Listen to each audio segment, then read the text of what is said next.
My parents were furious I did not consult them before buying my dream home in cash.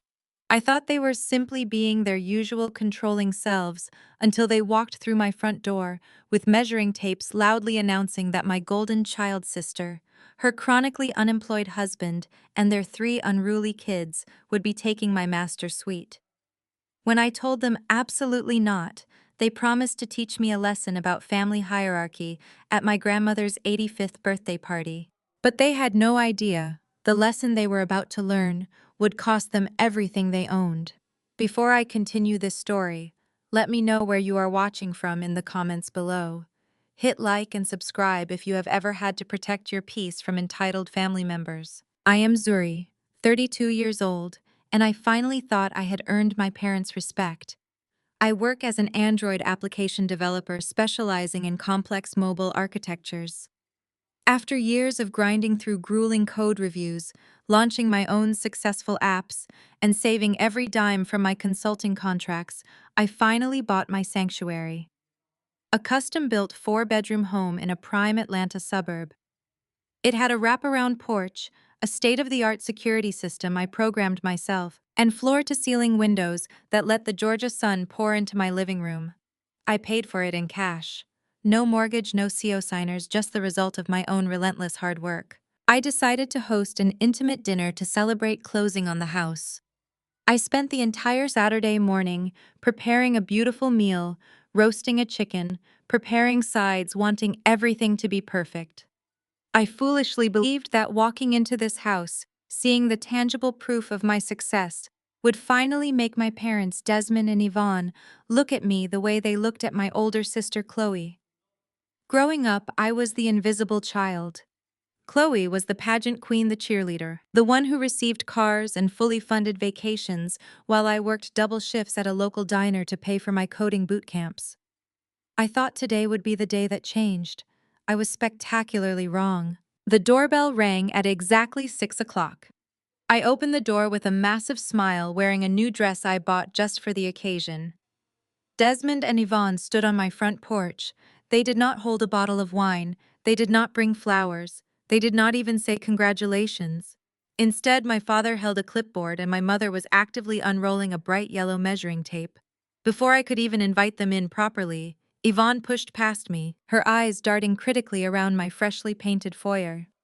She marched straight past the dining room where the table was beautifully set and headed directly for the staircase leading to the master suite. "This hallway is a bit narrow," Yvonne announced, her voice echoing off the high ceilings. "But the master suite will be perfect for your sister Chloe and Trent. The kids can share the two guest rooms down the hall. You can take the basement room, Zuri. It is quieter down there for your little computer typing anyway, and you do not need all this space just for yourself." I stood frozen by the front door, the warm greeting dying in my throat. I watched my father jot something down on his clipboard, nodding in agreement with my mother. They were completely ignoring my presence, treating my home like a real estate acquisition they had just finalized. "Excuse me," I said, my voice cutting through their delusional planning. "No one is moving in. I bought this house. My name is on the deed." Yvonne turned around, dropping the measuring tape with an exaggerated sigh of annoyance. "Zuri, do not be selfish. Chloe and Trent need this space. You know they have been struggling in that cramped apartment. It is only fair that family helps family." My father stepped forward, his face darkening with the authoritative anger he always used to intimidate me into submission. "You had no right buying a property this large without consulting the family first," Desmond barked. "We have been trying to find a solution for your sister's housing situation for months. If you had bothered to pick up the phone and speak to us before throwing your money around, we could have structured this purchase properly. We already told Chloe she could have the master bedroom. You are not going to make a liar out of your own father." Before I could fully process the sheer audacity of his statement, the front door swung open again. Chloe marched in holding a designer handbag our parents had undoubtedly paid for. Right behind her was Trent. Trent was a 36-year-old white man who had not held a steady job in the entire 5 years he had been married to my sister. He constantly pitched revolutionary tech startups that were nothing more than buzzwords and poorly written business plans. My parents had sunk tens of thousands of dollars into his empty ideas, convinced he was a misunderstood genius. Meanwhile, my actual profitable tech career was dismissed as little computer typing. Three kids trailing behind them immediately scattered their sticky hands, grabbing at my pristine white walls. Trent dropped his heavy mud-caked work boots right onto my custom hardwood floor without bothering to wipe them. He looked around the open-concept living room and scoffed. The paint color is a little sterile, do not you think, Zuri? We are definitely going to have to repaint this a warm beige. By the way, what is the Wi-Fi password? I need to get my gaming console set up in the living room before the game starts tonight. I looked at Trent, smirking at me like he owned the place. I looked at Chloe, who was already running her hands over my quartz kitchen countertops, criticizing the lack of a double oven. I looked at my parents, who were watching this invasion with absolute approval. The years of financial struggle, the sleepless nights, debugging complex architecture code, the moments I ate instant noodles so I could afford server hosting fees, all of it flashed through my mind. I had built this empire with my own two hands while they drained my parents' retirement accounts. I walked over to the front door and pulled it wide open. "Get out," I said. The volume of my voice was low, but the absolute ice in my tone made the entire room fall silent. Chloe whipped around, her jaw dropping. "Excuse me." I pointed to the driveway.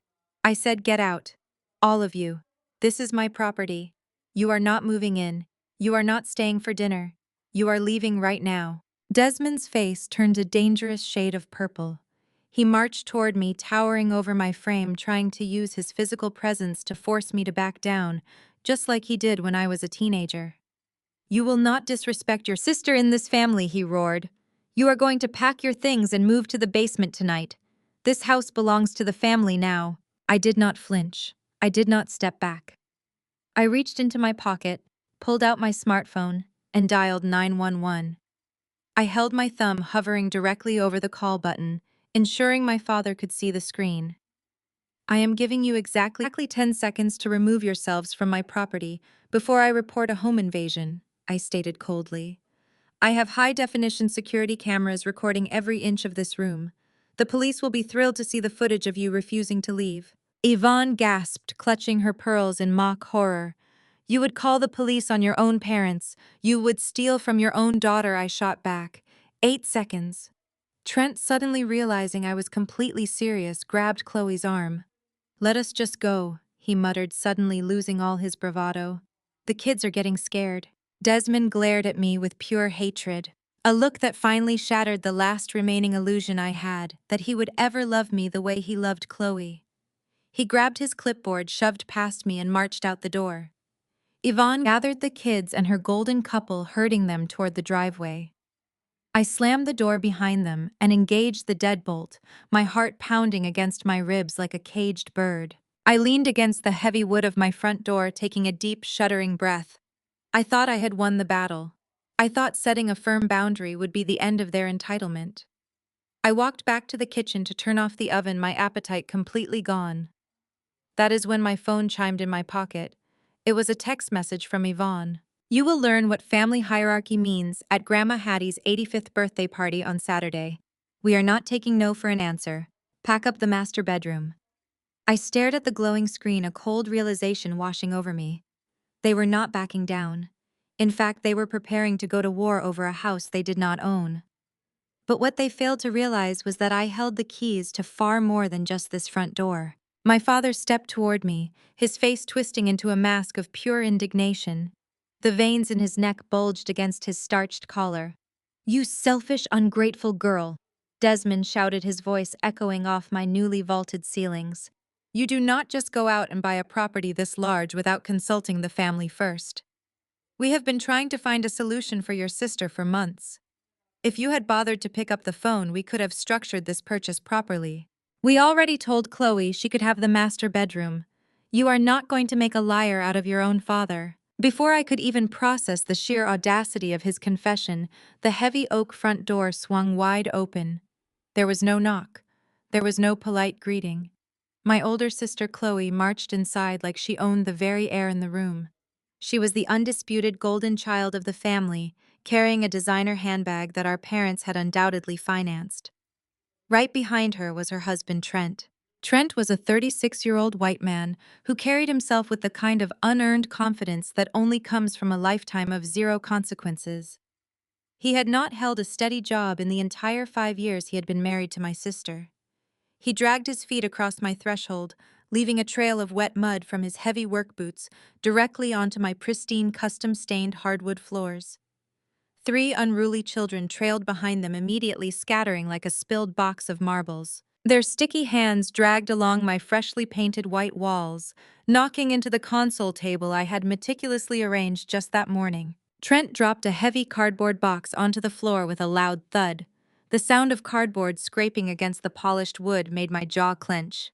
He looked around my open-concept living room, crossing his arms in deep disapproval. "This paint color is a little sterile, do not you think?"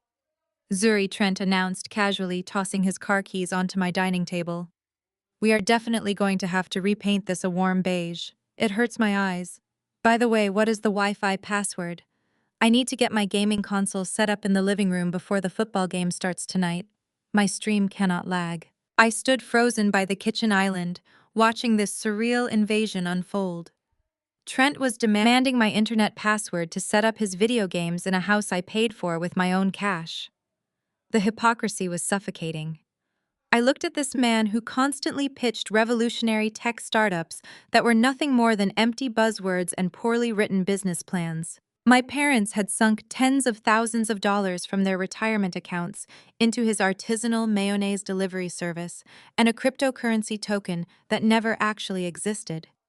They were convinced he was a misunderstood visionary. Meanwhile, my actual profitable tech career as a mobile application developer was entirely ignored. When I was working double shifts to pay for my own cloud servers and bootstrapping my digital agency, from the ground up, Desmond and Yvonne told me to get a real job. Now the fruits of my grueling labor were suddenly family property, ready to be handed over to a man who refused to pay his own rent. My mother, Yvonne, completely ignored the mud on the floor and rushed over to embrace Trent as if he were a returning war hero. "Trent, honey, let me get you a glass of water," she cooed, stepping into my kitchen and opening my cabinets without asking. "The master suite upstairs is gorgeous. You are going to love the soaking tub." Chloe was already running her hands over my quartz countertops, tapping her manicured nails against the stone. "I do not love that there is no double oven," she complained, side-eyeing the professional-grade appliances I had selected. "I need 2 ovens for baking Zuri. You know I host the PTA bake sales. We will have to call a contractor next week to rip these out." I looked at the 4 of them standing in my kitchen, dividing up my territory, planning renovations on my dime, and treating me like the hired help who had merely kept the house warm for their arrival.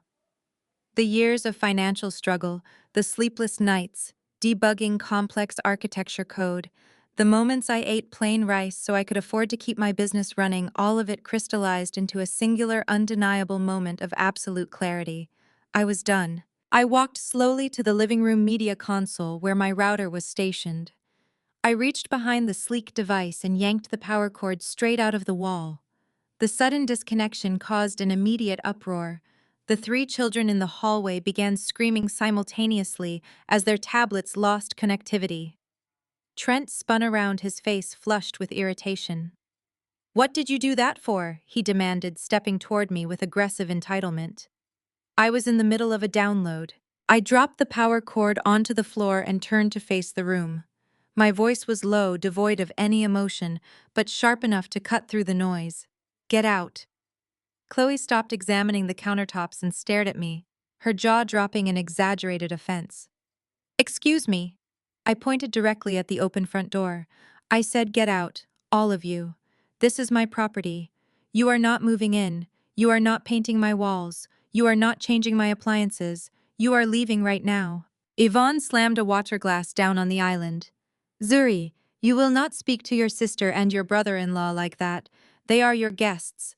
They are trespassers." I shot back, stepping away from the console and moving to the center of the room. "I did not invite them.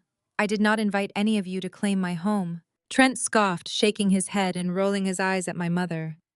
"See, Yvonne, this is exactly what I told you. She gets a little bit of money, and suddenly she thinks she is better than the rest of the family. She has no respect for the hierarchy." Desmond's face turned a dangerous shade of purple. He marched toward me, towering over my frame, attempting to use his physical presence to force me into submission, just like he had done throughout my entire childhood. "You will not disrespect this family," he roared, his finger pointing mere inches from my face. "You are going to pack your things and move your clothes down to the basement tonight. This house belongs to us now, and you will share what you have." I did not flinch. I did not step back. I refused to give them the screaming match they wanted, the emotional outburst they could use to label me as unstable. I simply walked past my father, moving directly to the front door. I grabbed the brass handle and pulled the heavy door wide open, letting the humid evening air rush into the foyer. I pulled my smartphone from my pocket and unlocked the screen. I tapped the icon for my custom security system, the one I had coded myself, and brought up the live camera feeds. "I am giving you exactly 10 seconds to remove yourselves from my property," I stated with icy precision. "I have high-definition security cameras recording every inch of this room with cloud backup. I am pressing the panic button right now. The police will be thrilled to see the footage of 5 intruders refusing to leave a home they do not own." Chloe gasped, clutching her designer bag to her chest in mock horror. "You would call the police on your own sister. You would steal from your own blood," I replied, my gaze locked onto hers. 8 seconds. Trent, suddenly realizing I was completely serious, and that his white privilege might not save him from a documented trespassing charge on a black woman's property, grabbed Chloe's arm. His bravado vanished instantly. "Let us just go," he muttered, pushing the children toward the exit. "She is crazy. The kids are getting scared." Desmond glared at me with pure, unadulterated hatred, a look that finally shattered the last remaining illusion I held that he would ever love me the way he loved Chloe. He grabbed his clipboard, shoved past me without another word, and marched out the door. Yvonne gathered her golden couple, herding them toward the driveway while muttering under her breath about my complete lack of Christian charity. I stood firmly in the doorway, watching them stumble out into the warm night air. I did not close the door until the last child was over the threshold. I slammed the heavy oak shut and engaged the deadbolt, the loud click echoing through my perfectly quiet, fiercely protected home. I had just pushed the heavy oak door forward, anticipating the satisfying click of the deadbolt locking them out of my life forever. Instead, I heard the sharp crunch of leather and bone. Desmond had wedged his heavy wingtip shoe into the doorframe just inches before it latched. The sheer force of his weight pushing back against the wood nearly knocked me off balance. He shoved the door wide open again, his chest heaving with exertion and fury. Yvonne stood right beside him, her hands planted firmly on her hips, forming a physical barricade between my sanctuary and the warm Atlanta night. Chloe and Trent lingered on the porch steps behind them, watching the standoff with greedy anticipation. "You are not locking us out of our own family property," Desmond snarled, his voice dropping into that terrifying rumbling register he used to command obedience when I was a child. "You are going to open this door. You are going to apologize to your sister, and you are going to show some basic Christian charity." Christian charity. The phrase almost made me laugh out loud right there in my pristine foyer. I looked right at my mother, who was nodding righteously beside him. Where was that Christian charity when I was 22, working 3 jobs, and begged them for a $500 loan to fix my transmission so I could get to my advanced coding classes? They told me God helps those who help themselves. But when Chloe wanted a $20,000 destination wedding in Jamaica, just 6 months later, they took out a second mortgage without blinking an eye. Yvonne crossed her arms, her face twisting with deep offense. "That was completely different, Zuri," she snapped, reading the defiance in my eyes. "Chloe was starting a family. She was building a legacy. You were just playing around on computers in your bedroom. We allowed you to live under our roof rent-free for 18 years. You owe this family. You owe us your respect, and you owe your sister a safe place to raise her children." "I owe you absolutely nothing," I replied, stepping directly into my father's personal space. "I paid rent from the day I turned 18 until the day I moved out. I bought my own groceries. I funded my own education. I learned to build mobile applications on a cracked laptop I bought from a pawn shop while you were buying Chloe designer dresses for every minor social event. I built my tech agency from absolutely nothing while you threw every spare dime into Trent's imaginary business ventures. This house is the physical manifestation of my blood, sweat, and tears. It is not a communal asset to be distributed to the favorite child whenever she makes another poor life choice. Desmond's face contorted into something genuinely dangerous. He took a heavy step forward, crossing the threshold of my home, once again, his physical proximity designed to intimidate me into submission. "I am the head of this family," he bellowed, spit flying from his lips. "What I say goes. You have been walking around with this arrogant attitude ever since you got a little bit of money thinking you do not need us. You are a lonely, bitter woman, Zuri. Chloe is giving us grandchildren. What are you giving us? Nothing but disrespect." I did not shrink away. The scared little girl who used to crave his validation was long dead, buried under years of neglected birthdays and dismissed achievements. I slowly reached into the pocket of my dress and pulled out my smartphone. I held it up right in front of his face, making sure the screen brightness illuminated his angry features. I unlocked the screen, opened the keypad, and deliberately dialed 911. I hovered my thumb exactly 1 millimeter above the bright green call button. "I am going to say this one last time," I said, my voice completely devoid of anger, replaced only by a chilling, absolute calm. "Remove your foot from my doorframe. If you do not step back onto that porch right now, I will press this button. I will tell the dispatcher that two aggressive intruders are attempting to force their way into my home. The Atlanta police response time for this neighborhood is under 4 minutes. I will press charges, and I will hand over the high-definition security footage to the officers the moment they arrive." Yvonne gasped, her eyes darting frantically from the glowing screen of my phone to my face. She was looking for a bluff, a flicker of hesitation, a sign that the obedient scapegoat was still in there somewhere, ready to fold under pressure. She found nothing but cold, hard titanium. Desmond stared at me, his chest rising and falling heavily.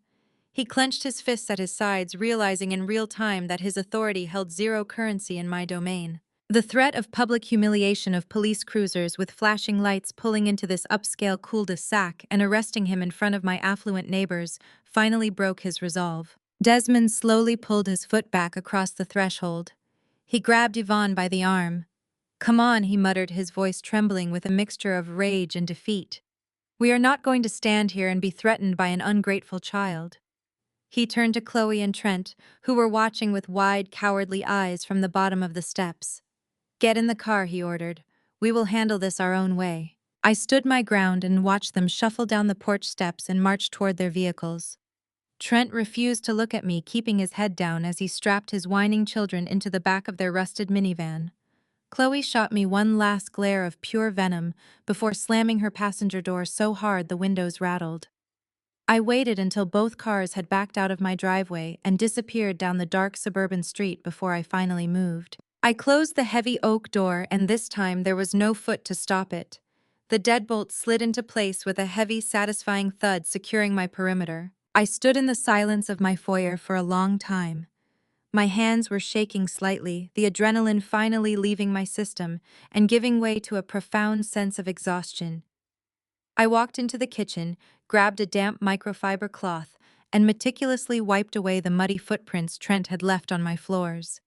Each swipe of the cloth felt like I was actively erasing their toxic presence from my life, clearing away the disrespect they had casually tracked into my sanctuary. I poured myself a glass of ice-cold water, leaned against my quartz countertops, and tried to regulate my breathing. I had defended my fortress. I had drawn a line in the sand that could never be uncrossed, and I had protected the home I had sacrificed everything to buy. But deep down in my gut, I knew people like my parents and my sister did not just surrender. They retreated to strategize. They thrived on manipulation, public pressure, and twisting narratives to make themselves the victims. The absolute quiet of my house was not a victory, it was just the calm before the storm. I walked into my living room intending to finally relax on my new custom sofa and process the evening when the sharp chime of an incoming text message shattered the silence. I picked up my phone from the console table. The screen lit up with a notification from Yvonne. The words felt like a calculated declaration of war. "You will learn what family hierarchy means at Grandma Hattie's 85th birthday party on Saturday. We are not taking no for an answer. Pack up the master bedroom." I stared at the glowing text message, reading the ridiculous demand over and over again. They truly believed they could publicly shame me into surrendering a multi-million-dollar asset just to maintain their twisted family dynamic. They thought bringing this battle to a crowded banquet hall surrounded by our extended family would finally break my spirit. I locked my phone and tossed it onto the sofa.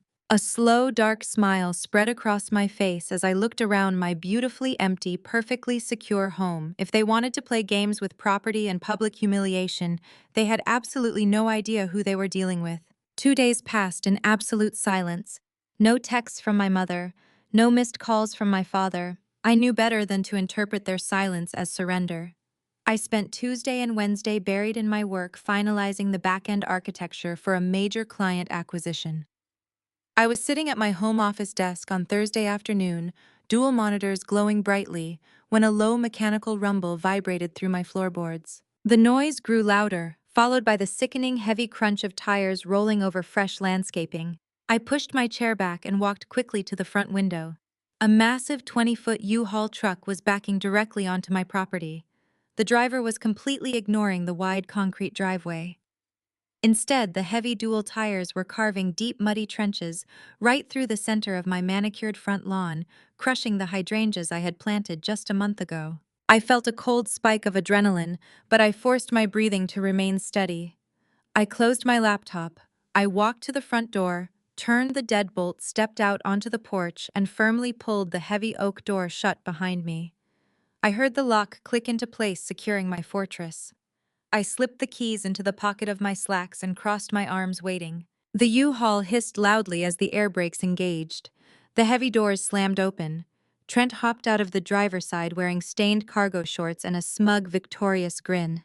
He stretched his back, acting like a man who had just returned to his rightful castle after a long journey. Chloe emerged from the passenger side a moment later.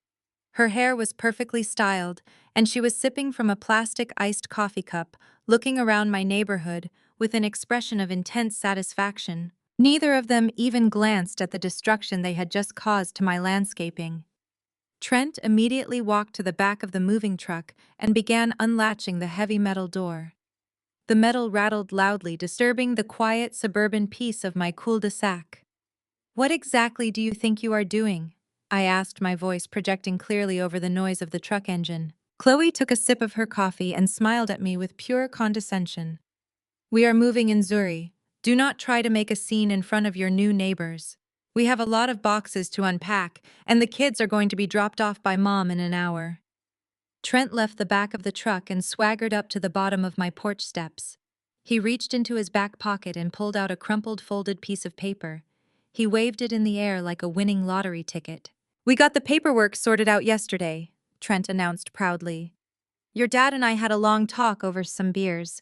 He knows you have been overwhelmed with the financial burden of managing a property this large all by yourself. So he stepped in to help you out. We are making this an official arrangement." I took another step up the stairs and shoved the paper directly toward my face. I did not take it from his hand, but I looked closely at the bold text printed across the top. It read, "Residential Lease Agreement." I scanned down to the bottom of the page. There, sitting on the signature line, was my name. The handwriting was jagged and clumsy, a terrible attempt at mimicking my signature. Directly beneath it was my father's signature bearing Desmond's distinct heavy-handed cursive. "What is this garbage?" I asked, keeping my tone perfectly flat. Trent puffed out his chest, completely oblivious to the legal absurdity of what he was saying. "It is a binding lease. Your dad co-signed it on your behalf using parental proxy over your assets. It is completely legal. He is the head of the family, and since you are unmarried, he still has proxy rights over your estate. You are officially our landlord now. Except we are not paying rent until I get my new consulting firm off the ground. Your dad waived the monthly fees for the first 2 years to give us a runway." I stared at this 36-year-old white man, marveling at the sheer breathtaking delusion radiating from his pores. Parental proxy over my assets. I am a 32-year-old self-made millionaire. The legal ignorance was almost as staggering as his audacity.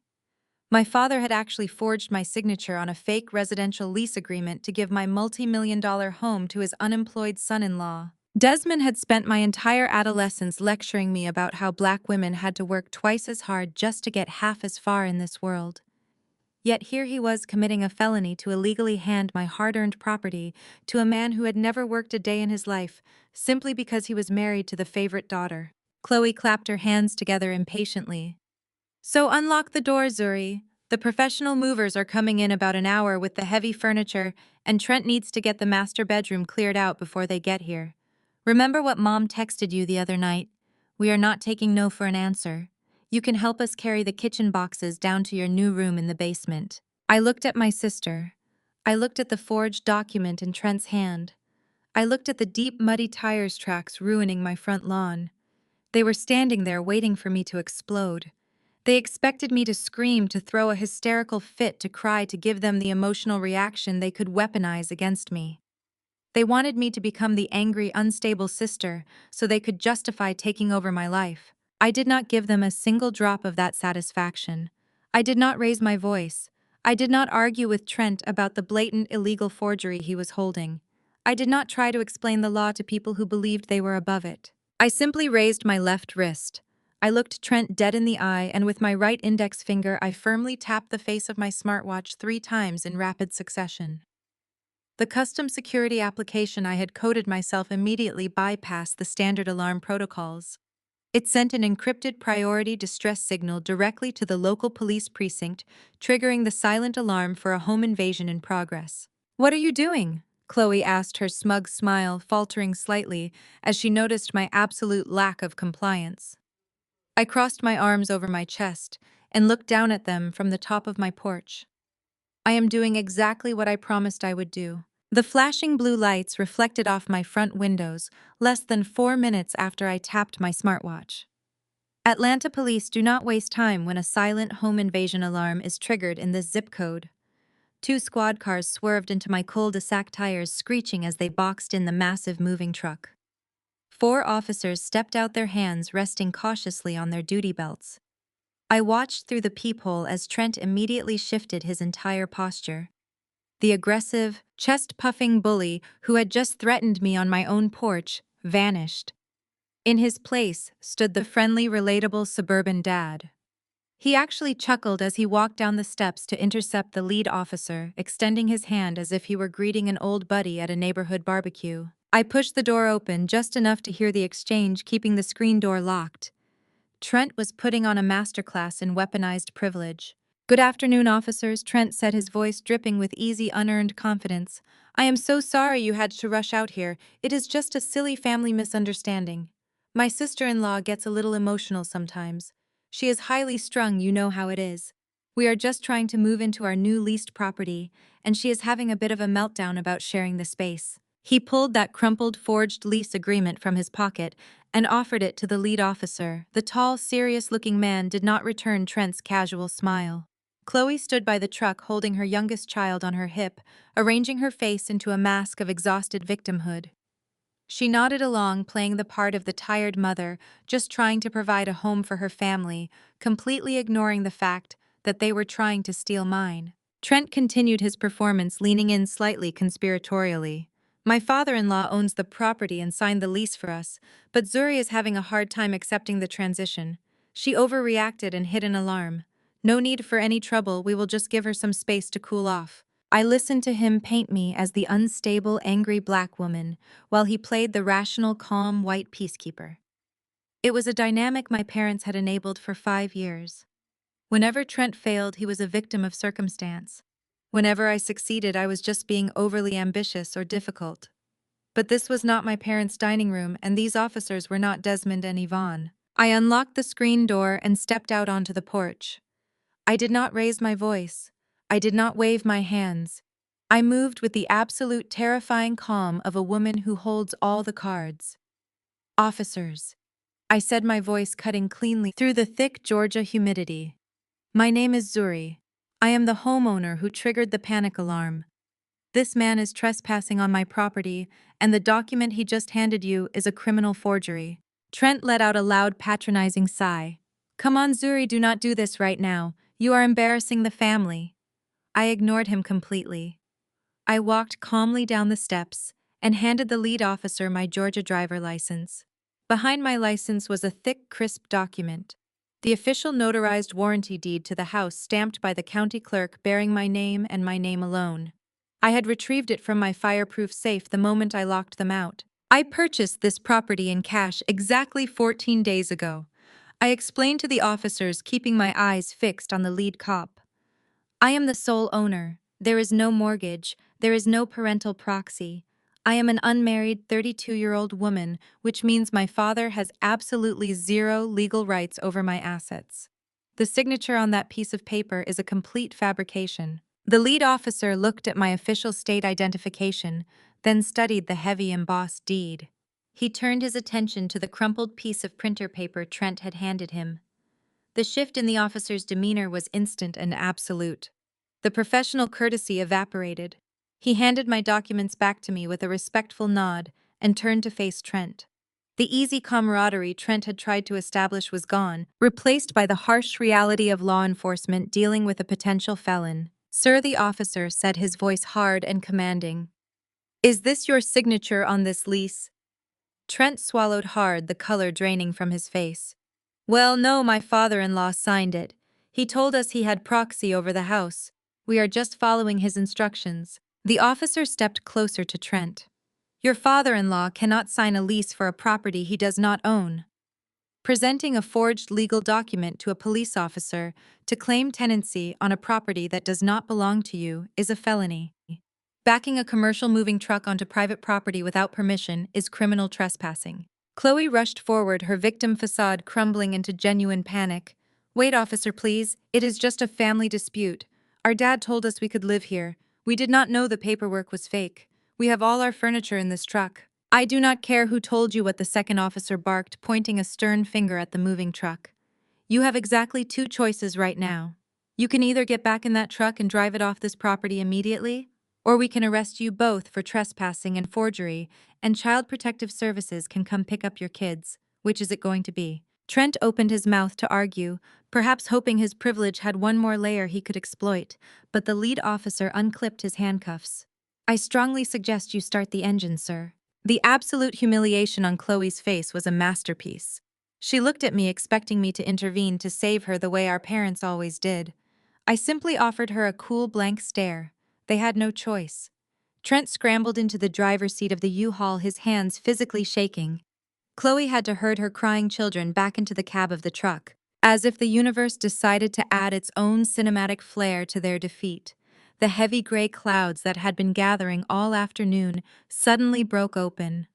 A torrential Georgia summer thunderstorm unleashed a massive sheet of freezing rain right over my cul-de-sac. Trent had left the heavy back doors of the U-Haul wide open. He had to run out into the pouring rain, getting completely drenched, struggling to lift the heavy metal ramp and slam the doors shut while the officers stood on my dry, covered porch watching him. I walked back into my house, went straight to my kitchen, and poured myself a fresh cup of dark roast coffee. I strolled back to the front window and leaned against the glass. I took a slow, satisfying sip of my coffee as I watched Trent slip on the wet asphalt, ruining his clothes, while Chloe screamed at him from the passenger window. They looked pathetic, stripped of their entitlement, fleeing the fortress they thought they could simply conquer. But as the moving truck finally lurched forward, dragging its tires back out of my ruined grass, Trent rolled his window down. He glared at me through the pouring rain. He spat a thick wad of saliva onto my driveway and yelled something over the noise of the engine. "Your parents already secured the real paperwork. Enjoy the house while you can afford it, sweetheart. It is ours by Friday." I stopped sipping my coffee. The truck turned the corner and disappeared into the storm, but Trent's bizarre, misplaced confidence echoed in my mind. I was a lazy, entitled fool, but he was not creative enough to make up a specific timeline like Friday. He knew something I did not. The police officers waved to me and returned to their squad cars, leaving me alone in my perfectly quiet house. But the silence felt different now. It felt like a countdown. I locked the door, set the alarm, and walked straight to my home office. If my parents had done something to my financial standing, I was going to find out. I booted up my workstation, bypassed my standard firewall, and opened the premier investigative software I used to background check high-level corporate clients. I was going to follow the money, and I was going completely off the grid to do it. The heavy moving truck lurched forward, dragging its muddy tires back out of my ruined grass. I stood perfectly still on my porch as the freezing rain soaked my clothes. Trent rolled down the driver's side window, leaning his head out into the storm. He glared at me with a look of pure malice and spat a thick wad of saliva directly onto my driveway. He pointed a finger at my face and yelled over the roar of the diesel engine. "Your parents already secured the real paperwork. Enjoy the house while you can afford it, sweetheart. It is ours by Friday." He rolled the window back up and hit the gas. The truck turned the corner and disappeared into the heavy gray downpour. I did not move for a long time. The cold rain washed away the physical evidence of his disrespect, but his words echoed loudly in my mind. Trent was a lazy, entitled fool, but he was not creative enough to invent a specific deadline like Friday out of thin air. He spoke with the bizarre, unearned confidence of a man who knew a secret I did not. My father had promised him something tangible, something dangerous. I unlocked my front door and walked inside, leaving wet footprints on the hardwood floor. I bypassed the kitchen and marched straight down the hall to my home office. I locked the solid core door behind me and dropped into my ergonomic leather chair. My dual monitors flickered to life, illuminating the dark room with a cold blue glow. As the founder of a premier digital marketing agency, data is my absolute currency. I do not just build mobile applications and marketing funnels. I track digital footprints for a living. I pay tens of thousands of dollars a year for premium access to corporate registry databases, skip tracing software, and public financial records to vet high-level clients. I know how to follow the money. I decided right then and there to go completely off the grid and follow the money straight into my own family tree. I started with Trent. I typed his full legal name and the name of his so-called consulting firm into my primary database search bar. I expected to find a struggling business with low revenue. What I found was a complete ghost town. The business website was a cheap template he had never even finished filling out. There were 0 client reviews. There were 0 legitimate marketing footprints. He had not filed an annual return for the state in over 3 years. But when I pulled the public corporate filings and cross-referenced them with banking transfer records, a massive glaring red flag flashed across my right monitor. Trent had been receiving regular massive cash infusions for the past 36 months. I stared at the screen, my heart pounding against my ribs. There were monthly wire transfers of $10,000, sometimes $15,000. One transfer from last December was for $50,000. The money was flowing into his empty shell company like a river. I ran a trace on the routing numbers to find the origin accounts. The data populated instantly. The origin accounts belonged to Desmond and Yvonne. A sickening wave of nausea washed over me. I leaned back in my chair, feeling the blood drain from my face. My parents had been lecturing me for years about financial responsibility. They had repeatedly called my tech agency a foolish hobby while refusing to help me pay for my college textbooks. Yet they were quietly funneling hundreds of thousands of dollars into the bank account of a chronically unemployed white man simply because he had married their favorite daughter. I needed to see the full picture. I pulled up the financial footprint of my parents' logistics business. This was the company my father constantly rubbed in my face as the ultimate symbol of his success and his status as the head of the family. The numbers on my screen told a terrifying, entirely different story. The logistics company was not thriving. It was bleeding out from every major artery. They had outstanding tax liens filed by the state of Georgia. Vendor payments were 90 days past due. Their business credit rating was in the gutter. My hands shook slightly as I accessed the county property tax portals. I searched for my parents' sprawling suburban home, the house where I grew up, the house where they hosted lavish holiday parties just to show off their supposed wealth to the rest of our extended family. The search results loaded and a public notice filed exactly 3 weeks ago glared back at me. Notice of default. They had not paid their mortgage in 6 months. They had drained their entire retirement savings to fund Trent and his fake consulting firm. When that liquid cash ran out, they started draining the equity in their own home to keep up appearances. And now the bank was coming for the house. I quickly typed Chloe and Trent's rental address into the eviction database. Another hit populated on my screen. Notice of eviction. Their landlord had filed the paperwork last month after they failed to pay rent for half a year. I looked at the execution date for the eviction warrant. It was scheduled for this coming Friday. The puzzle pieces snapped together with such violent clarity it took my breath away. Trent's arrogant threat on my driveway suddenly made perfect sense. It is ours by Friday. This was never just about getting Chloe a nice master bedroom because she wanted a bigger closet. This was not just a case of typical family favoritism where the golden child gets a free ride. This was a desperate, calculated cover-up for absolute financial ruin. Desmond and Yvonne were completely broke. Trent had scammed them out of their entire life savings and destroyed their business.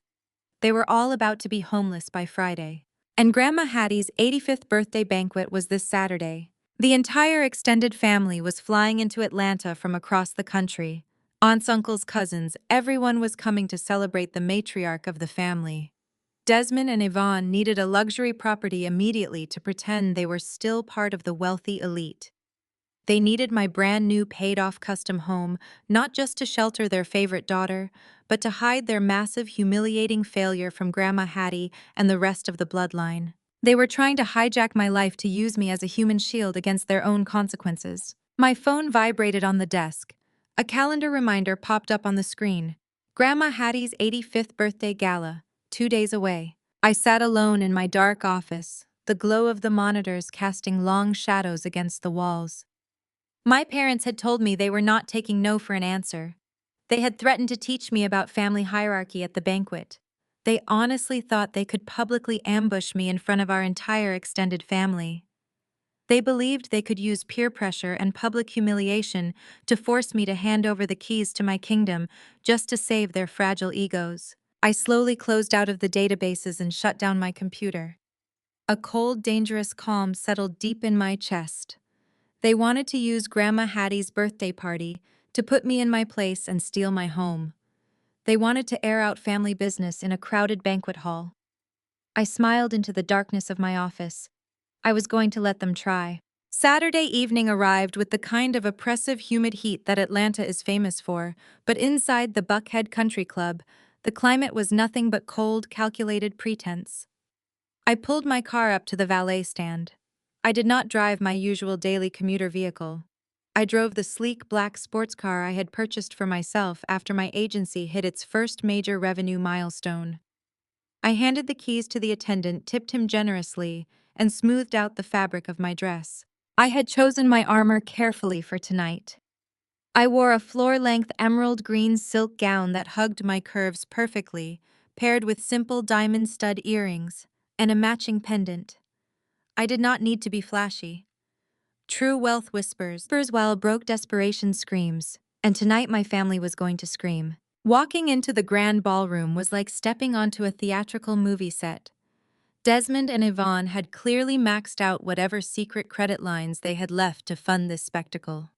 There were massive floral centerpieces of imported white roses on every table, a live jazz quartet playing softly in the corner, and a towering ice sculpture of the number 85 melting slowly near the open bar. The hypocrisy of it all tasted like ash in the back of my throat. My parents were literally days away from a bank foreclosure, yet they were pouring thousands of dollars of borrowed money into a party just to maintain their illusion of upper-class black excellence in front of our extended family.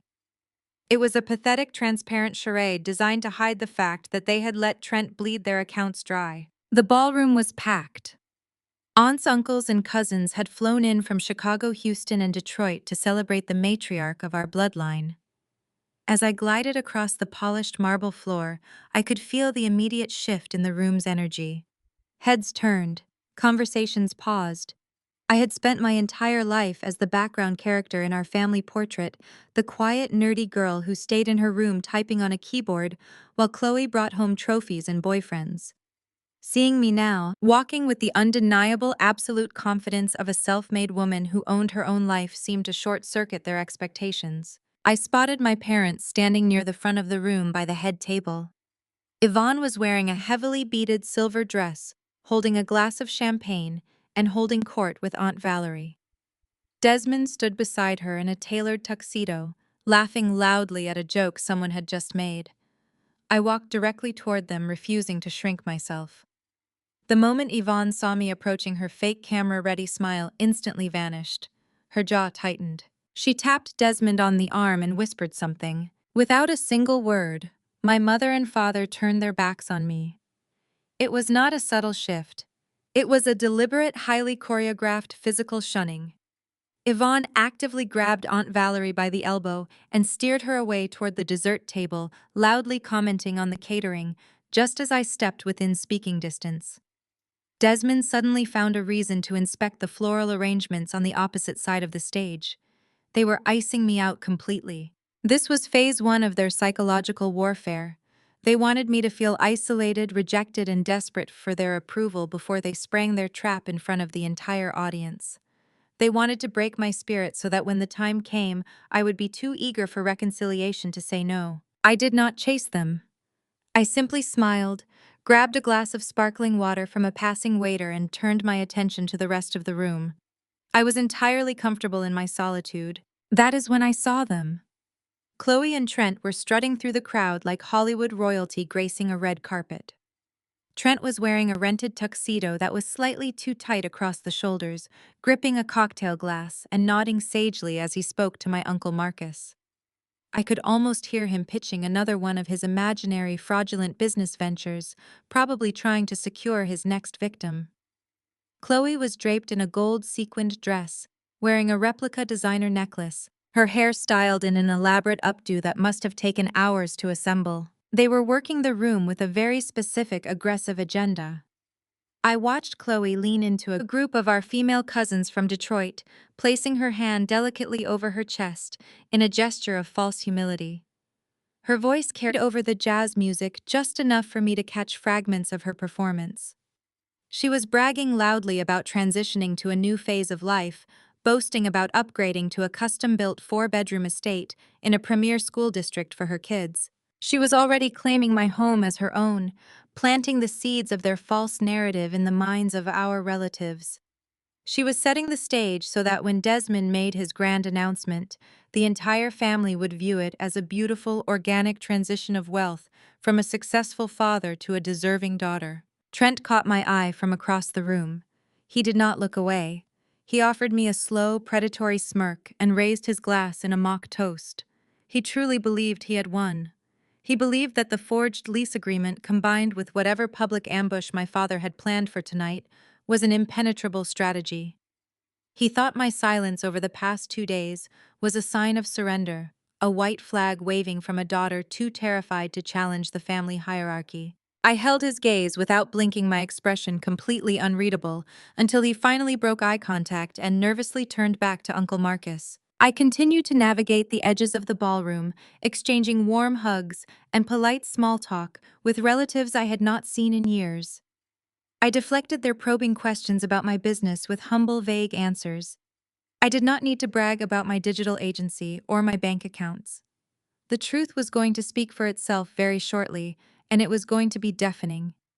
But amidst the sea of fake smiles and whispered gossip, I was looking for one specific person. I found her sitting at the center of the grand head table, elevated slightly above the rest of the ballroom, Grandma Hattie. At 85 years old, she was the undisputed razor-sharp matriarch of our family.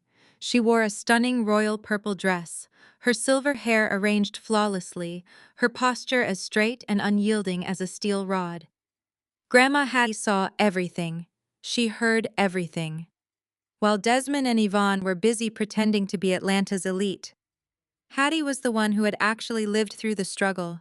She knew the difference between real substance and a cheap veneer. Years ago, when I was desperately trying to teach myself code, and my parents refused to buy me a functioning computer because all their spare cash was going toward Chloe's cheerleading camps, it was Grandma Hattie who called me into her kitchen. She had pressed a folded envelope containing $500 in crisp, crumpled bills into my hands. She told me not to tell my father, and she told me to build my own kingdom because nobody in this family was going to hand me a crown. She was the sole reason I was able to buy that first refurbished laptop and launch my career. I walked toward the head table to pay my respects. As I approached, Grandma Hattie looked up from her plate. Her eyes, still bright and piercingly intelligent, swept over my emerald dress, taking in my posture and the calm, dangerous energy radiating from my silence. She looked past me, briefly observing Desmond sweating near the bar, and then glanced at Chloe and Trent, performing their desperate little play for the cousins. Grandma Hattie looked back at me. The corners of her mouth twitched upward into a tiny, almost imperceptible smile. She did not wave. She did not call out my name. Instead, she slowly lowered her right eyelid in a deliberate, knowing wink. A shiver of absolute electricity shot down my spine. She knew. I did not know how she knew or how much she had figured out, but Grandma Hattie was fully aware that the illusion in this ballroom was about to shatter. She recognized the scent of a sinking ship, and her silent signal told me everything I needed to know. I had her blessing to let the storm break. The jazz band suddenly stopped playing. The lights in the ballroom dimmed, casting a theatrical glow over the center stage. I heard the sharp metallic tap of a spoon clinking against a crystal champagne flute. I turned around to see my father, Desmond, walking up the steps to the podium, a microphone gripped tightly in his sweating hand. The room fell silent, the trap was set, and the ambush was finally here. Desmond cleared his throat, the sharp sound echoing through the massive overhead speakers and cutting through the ambient chatter of the ballroom. He adjusted his silk bow tie and flashed that charismatic politician-style smile he had perfected over decades of running his logistics company. The entire room settled into a respectful hush. Waiters paused their service, standing silently against the walls with trays of champagne. I remained in my seat near the middle of the room, my posture perfectly straight, my eyes fixed on the man who was about to attempt the greatest theft of my life. Thank you all for gathering here tonight to celebrate the absolute foundation of our family, my mother Hattie Desmond began. His voice resonated with a practiced buttery warmth. We are incredibly blessed to have 85 years of her wisdom, her strength, and her unwavering grace guiding us. He paused, lowering his head slightly, as a polite ripple of applause washed through the crowd, but before the clapping even died down, Desmond shifted his weight and gripped the microphone tighter. His demeanor transitioned rapidly from celebratory joy to a deeply serious, overly emotional solemnity. You know, my mother taught me many things. Desmond continued, his gaze slowly sweeping over the tables of aunts, uncles, and cousins. But the most important lesson she imparted was that the true measure of Black wealth is not what you keep for yourself. It is what you build for the next generation. It is about lifting each other up when the world tries to tear us down. It is about sacrifice. I watched Yvonne sitting at the head table. She dabbed at her perfectly dry eyes with a lace handkerchief, playing the part of the moved, emotional matriarch with sickening accuracy. The theater of it all was almost impressive. This past year has brought unexpected trials for many of us. Desmond announced, his voice dipping into a sympathetic cadence. We all know my beautiful eldest daughter, Chloe, and her dedicated husband, Trent, have faced some steep uphill battles recently. Trent has been working tirelessly to get his new consulting firm off the ground, putting in grueling hours to provide for my 3 gorgeous grandchildren. It is a tough economy out there.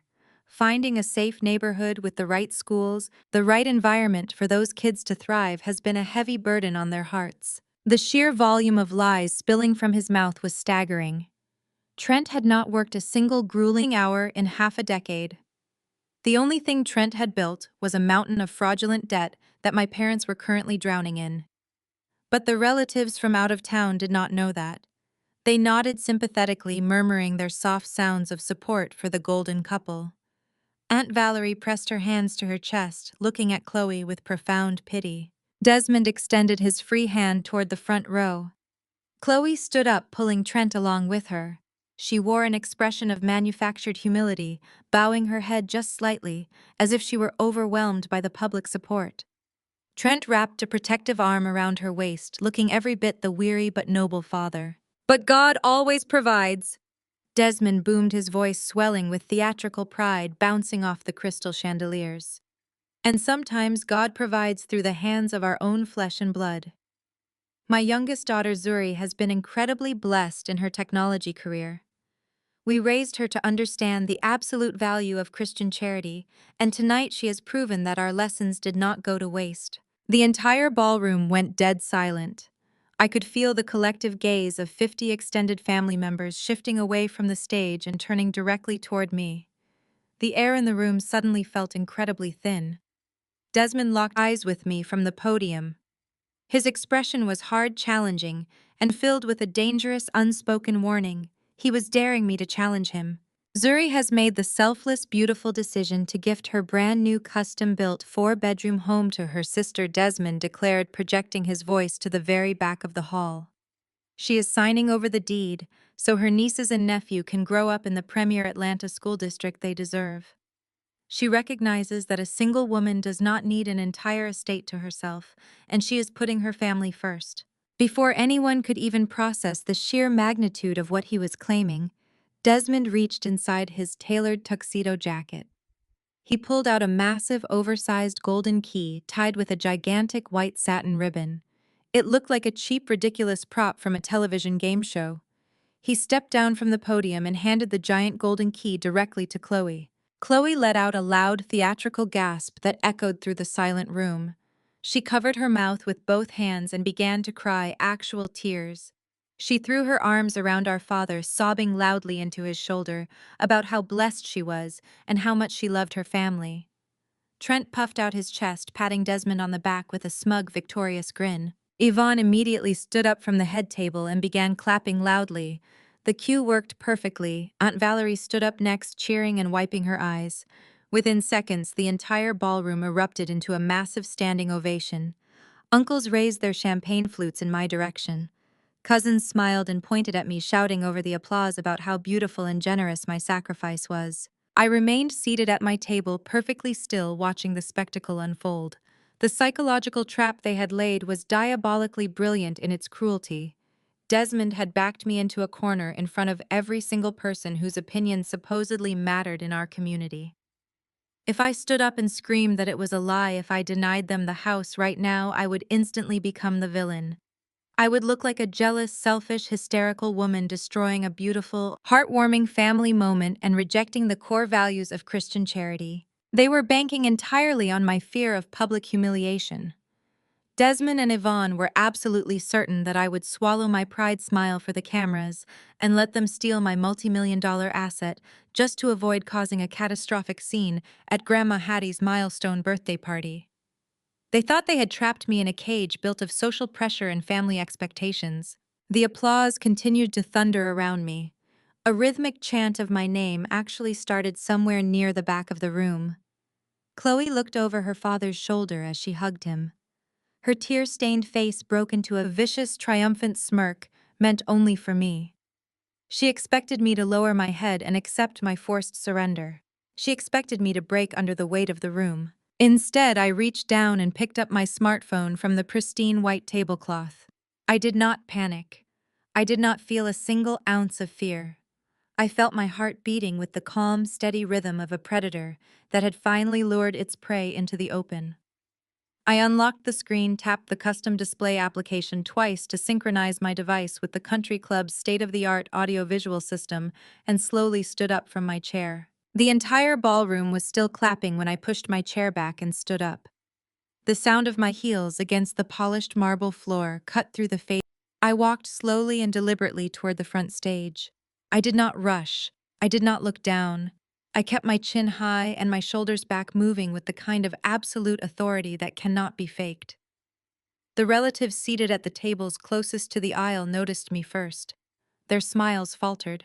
They murmured to one another, sensing that the heartwarming family script they had just been sold was about to be aggressively rewritten. Yvonne saw me approaching the steps of the stage, and her face turned the color of wet ash.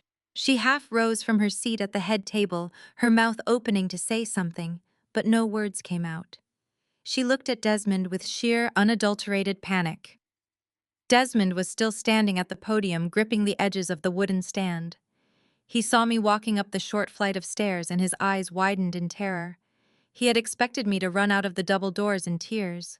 He had expected me to cower in the corner and accept my public humiliation. He had never prepared for a frontal assault. I stepped onto the stage. The bright spotlights illuminated my emerald green gown. I walked directly up to my father. He leaned in, his face slick with nervous sweat, and hissed under his breath.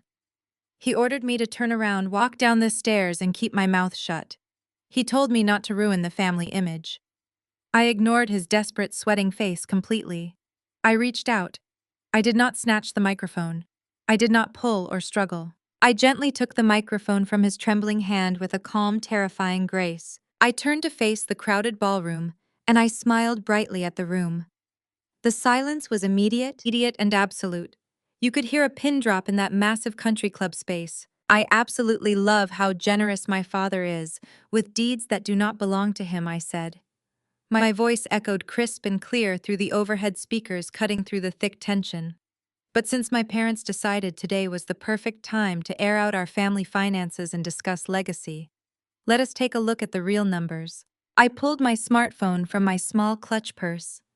I did not break eye contact with the crowd as my thumb danced across the glass screen. I had spent years mastering digital architecture, building seamless integrations for corporate clients. Hacking into a country club audiovisual system was child's play. I wirelessly connected my device to the venue massive projector system located directly behind the stage. A loud mechanical hum filled the air as the enormous white canvas slowly lowered from the ceiling right behind Desmond. The bright projector light clicked on, illuminating the dark stage. Desmond lunged towards me, his hands reaching for the microphone, trying to physically block me from speaking. I simply took a graceful step back, keeping myself perfectly out of his reach while maintaining my radiant smile for the audience. My aunts and uncles sat frozen in their chairs. Cousins stretched their necks to see what was happening. Everyone was captivated by the sudden shift in power. Chloe was still standing in the front row, clutching that ridiculous oversized golden key. Her fake tears of joy had instantly dried up. Her jaw hung open. Trent stood beside her, his face draining of all color. He looked like a man who had just stepped onto a landmine and heard the click. He knew exactly what I was capable of with a computer, and he knew he had pushed me too far. The screen behind me flashed bright white as my phone screen mirrored onto the massive display for all 50 extended family members to see. The first image that flashed on the screen was not a house deed. It was not a generous transfer of property. It was a high-definition scanned copy of an official Fulton County court document. The bold black letters at the very top of the page read, "Notice of eviction and writ of possession." I turned slightly to look at the massive screen, then turned back to the audience.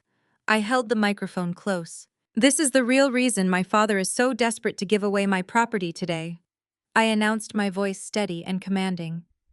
"What you are looking at is an active court-ordered eviction notice bearing the legal names of Chloe and Trent. They are not upgrading their lifestyle to a premier school district. They are being forcefully removed from their current apartment complex by the county sheriff because they have failed to pay their rent for 6 consecutive months." A collective gasp echoed through the ballroom. Aunt Valerie dropped her champagne glass onto the table, the crystal shattering loudly against the china plates. The illusion of the golden successful couple shattered right along with it. I zoomed in on the document using my phone screen, making the numbers massive, so even the relatives in the very back row could read them clearly. I highlighted the total amount owed. As you can see right here in section 4, I continued narrating the destruction of their lives. Trent and Chloe currently owe their landlord exactly $14,500 in back rent and late fees. The final lockout date mandated by the judge is this coming Friday. That is why they tried to illegally force their way into my home with a moving truck 2 days ago. Chloe let out a high-pitched shriek. She dropped the giant golden key onto the floor. It hit the hardwood with a hollow plastic thud. "Turn that off!" Chloe screamed, her voice cracking with pure hysteria. "She is lying. She fabricated that document because she is jealous of my marriage. Turn the projector off right now." Trent tried to grab Chloe by the arm and pull her back, but she was thrashing wildly, her carefully styled hair coming undone. She pointed an accusatory finger at me, demanding that our aunts and uncles ignore the massive legal document staring them right in the face. Desmond frantically waved his arms at the audiovisual booth in the back of the room, yelling at the country club staff to cut the power to the stage. But I had already bypassed their control panel from my phone. I locked the projection source so no one could overwrite my screen.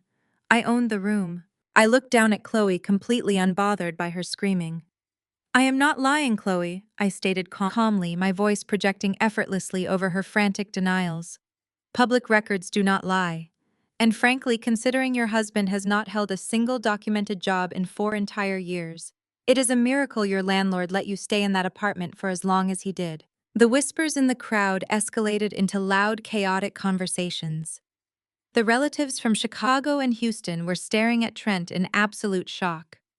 For years, Desmond and Yvonne had bragged to the extended family about Trent's successful consulting business and his brilliant entrepreneurial mind. They had painted him as the ultimate provider. Now the entire family was looking at the undeniable proof that he was a complete fraud. Yvonne stood up from the head table, her hands trembling so violently she had to grip the tablecloth to steady herself. "Zuri, stop this right now," Yvonne pleaded, her voice cracking under the weight of her crumbling social status. "You are humiliating this family. You are airing dirty laundry in front of everyone. Show some respect." I turned my attention to my mother. My gaze was ice cold. "You lost the right to demand my respect when you tried to steal my house to cover up your own failures, Yvonne. You brought this family business into a public ballroom. I am just providing the accurate financial statements." I tapped my screen again, swiping to the next prepared document in my digital arsenal. The eviction notice vanished from the massive projector screen behind me. In its place, a complex banking ledger appeared. The rows of dates, routing numbers, and massive cash withdrawals glowed brightly under the stage lights. "If we are going to talk about family generosity and overcoming financial hardships," I said, pacing slowly across the stage, "we should really examine how Trent has been funding his lavish lifestyle while refusing to work. Because the truth is, Trent does have a very successful business model. It is called draining my parents' retirement accounts." The ballroom fell into a dead, suffocating silence. It was the kind of absolute quiet where you could hear the air conditioning humming and the clinking of ice melting in unattended water glasses. I let them sit in that deep discomfort. I let my aunts, uncles, and cousins process the staggering reality that the flawless image my parents had fed them for years was a complete fabrication. The collective shock in the room was a physical weight pressing down on Desmond and Yvonne. I tapped my phone screen. The banking ledger vanished and was replaced by a high-definition scan of the crumpled piece of printer paper Trent had waved in my face just 2 days ago. I zoomed in on the bottom of the document so the forged signatures were 10 feet tall on the projector screen behind me. When the county sheriff posted that eviction notice on their apartment door, I said, my voice echoing evenly across the ballroom. Trent and Chloe realized they needed a new place to live immediately. But instead of getting jobs and paying their bills like functional adults, they decided they were entitled to my custom-built home. This document behind me is a fake residential lease agreement.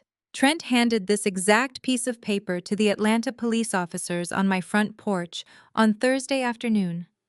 He looked those officers in the eye and tried to claim that my father had parental proxy over my assets. He claimed Desmond had legally signed my newly purchased house over to them. Loud gasps erupted from my cousin sitting near the back. Uncle Marcus shook his head in pure disgust, staring at Desmond as if he were looking at a complete stranger. Aunt Valerie covered her mouth with both hands. "But why would my parents go along with this?" I asked the room rhetorically, pacing slowly across the stage. Why would my father, a man who has preached about hard work, accountability, and black excellence my entire life, help commit a felony forgery to give my house to a white man who refuses to work? Why would they try to violently force me into my own basement so Trent could have my master bedroom? For that answer, we have to look at the tax records. I swiped my screen again. Official IRS tax filings and corporate registry documents populated the projector. I had pulled them using my digital agency's premium skip tracing software, and they told a story of absolute financial parasitism. I pointed to the glowing numbers on the screen. Trent claims to be the CEO of a premier consulting firm. My parents have bragged about his brilliant business acumen at every Thanksgiving and Christmas dinner for half a decade. They told all of you that he was a genius entrepreneur. Here are the official state and federal tax records for his company. I want you all to look very closely at the gross income line. I zoomed in on the zero. Zero reported revenue for the past 4 years, I announced, my voice ringing with cold authority. Zero corporate clients. Zero employees. The business website is a broken template with stock photos. He has not filed an annual return since the year he married my sister. Trent has not held a single documented job in 48 months. Trent turned the color of wet ash. The smug, unearned confidence that usually radiated from his pores evaporated completely. He looked physically ill, backing away from the front row as the disapproving glares of 50 relatives locked onto him. He tried to loosen his tuxedo collar, sweating profusely under the stage lights. He was finally being exposed to a room full of hardworking people who saw him for exactly what he was. And yet, I continued swiping back to the banking ledger I had teased moments before. His ghost company accounts show massive consistent cash infusions, monthly wire transfers of $10,000, sometimes $20,000. If you look at the origin accounts for these transfers, you will see they match the exact routing numbers of Desmond and Yvonne's primary retirement portfolios. Yvonne let out a loud, wretched sob. She buried her face in her hands, unable to look at her own siblings. Over the past 3 years, I stated, bringing the full weight of the truth down on them. My parents have systematically drained $200,000 of their own life savings to fund Trent's imaginary business. They paid for his luxury leased vehicles. They funded Chloe's designer wardrobe. They paid for their expensive tropical vacations. My parents bled their own accounts dry to finance a lazy man's lifestyle, all while lecturing me about financial responsibility. They called my tech agency a foolish hobby. They refused to help me pay for my college textbooks, but they handed over $200,000 to a man who refuses to earn a paycheck. The outrage in the ballroom was palpable. My relatives were whispering angrily to one another, pointing at Trent and shaking their heads at my parents. The pristine, superior image Desmond and Yvonne had cultivated for decades was completely obliterated. They were no longer the wealthy, successful heads of the family. They were the foolish, desperate enablers who had allowed a con artist to ruin them. Chloe could not handle the destruction of her carefully curated reality. She stomped her foot on the floor like a petulant toddler. She looked around at the judgmental faces of our family members and completely lost her grip on sanity. She abandoned her tearful, humble victim routine entirely. "You are a liar," Chloe screamed at the top of her lungs, her voice shrill and echoing wildly across the large room. She pointed a shaking finger at me, her face flushed red with rage. "You fabricated all of this because you are a jealous, bitter woman. You have always been jealous of me. You are just mad because I have a husband and a beautiful family, and you are going to die alone with your computers. You are trying to ruin my marriage because you are miserable." I looked down at my older sister from the stage. I did not raise my voice. I did not need to. My calm demeanor only highlighted her absolute, unhinged hysteria. "I am not jealous of a woman whose husband needs an allowance from her parents to buy groceries, Chloe," I replied smoothly. "And I certainly do not need to fabricate public tax records. The truth is projected right behind me for anyone who wants to read it. You have been living a lie, and the funding has finally run out." Desmond realized his entire kingdom was burning to the ground. The respect of his peers, the admiration of his family, his authority as the patriarch, it was all gone. He looked at the massive projector screen displaying his drained bank accounts, and then he looked at the audiovisual equipment cart positioned just a few feet away from the podium. Panic and fury completely overtook his rational thought. Desmond let out a guttural yell. He lunged across the stage, throwing his entire body weight toward the heavy black power cord that connected the venue's projector to the wall outlet. He was desperate to plunge the room into darkness, desperate to pull the plug and stop the bleeding. I stepped smoothly into his path, my emerald green silk gown catching the stage lights as I planted my heels directly in front of the wall outlet. I did not flinch as his heavy frame barreled toward me. I raised my hand, palm facing outward, and stopped him right in his tracks. "Do not touch that, Dad," I said, my voice dropping to a dangerous, icy whisper that only he could hear. "We are not finished." Desmond froze. His chest heaved under his tailored tuxedo, and his breath smelled sour with nervous sweat. He looked like a cornered animal realizing the trap had already sprung shut. His eyes darted frantically around the ballroom, taking in the horrified faces of our extended family. but there was no escape. I turned my attention back to my smartphone and swiped to the next file in my digital arsenal. The massive projector screen behind us shifted again. The damning bank ledgers faded into black, and a new high-definition document materialized towering over the stage. This one featured the unmistakable official seal of the county courts and heavy bold text at the very top. Notice of default and intent to foreclose. I zoomed in on the property address, so the letters stretched 5 feet tall across the white canvas. It was the address of my childhood home, the sprawling brick estate with the perfectly manicured lawn where my parents hosted their lavish holiday parties. The house they used as a weapon of superiority against every other relative in this ballroom. The property that gave them their elite status in our community. My aunt let out a sharp gasp that echoed clearly in the quiet room. Angry, confused whispers erupted from the tables near the back. I looked out over the crowd, ensuring I made eye contact with the relatives who had just given my father a standing ovation minutes earlier. For decades, my parents have stood at the head of this family, demanding respect and obedience because of their supposed wealth. I announced, my voice ringing with absolute clarity through the microphone. They told you all that their logistics company was booming. They hosted this incredibly expensive birthday banquet tonight to prove they are still the elite foundation of this bloodline. But the document on this screen tells the truth. I dragged my finger across my phone screen, highlighting the outstanding balance section of the foreclosure notice in bright yellow marker. Desmond and Yvonne are secretly bankrupt, I stated, watching the reality sink into the faces of my aunts, uncles, and cousins. When Trent drained their retirement accounts, they did not stop funding his lifestyle.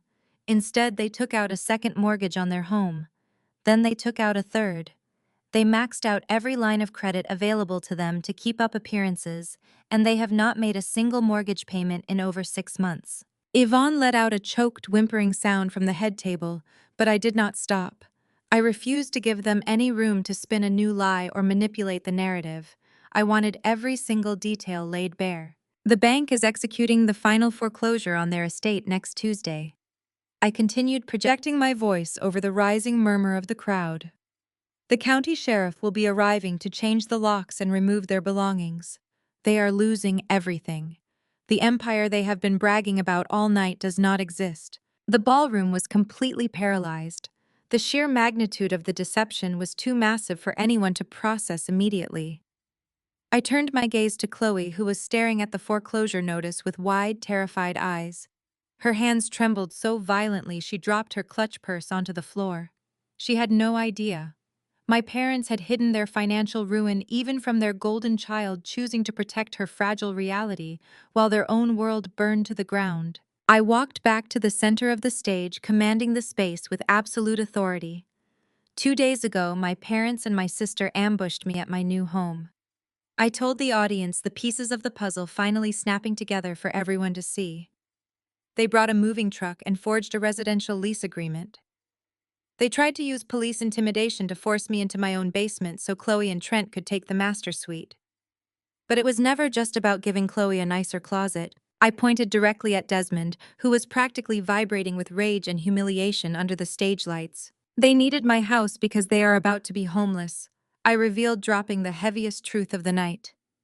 They needed a multi-million-dollar property to move into so they could tell all of you that they simply decided to downsize to be closer to their grandchildren. They were going to tell you they moved in to help me manage a house that was too big for a single woman. They intended to pack up their entire household and forcefully occupy my home, using me as a free luxury shelter to hide their absolute financial ruin from everyone in this room. The outrage from the family was immediate and visceral. Cousins shook their heads in pure disgust, muttering curses under their breath. Aunts and uncles who had just applauded my father minutes earlier now looked at him with profound contempt.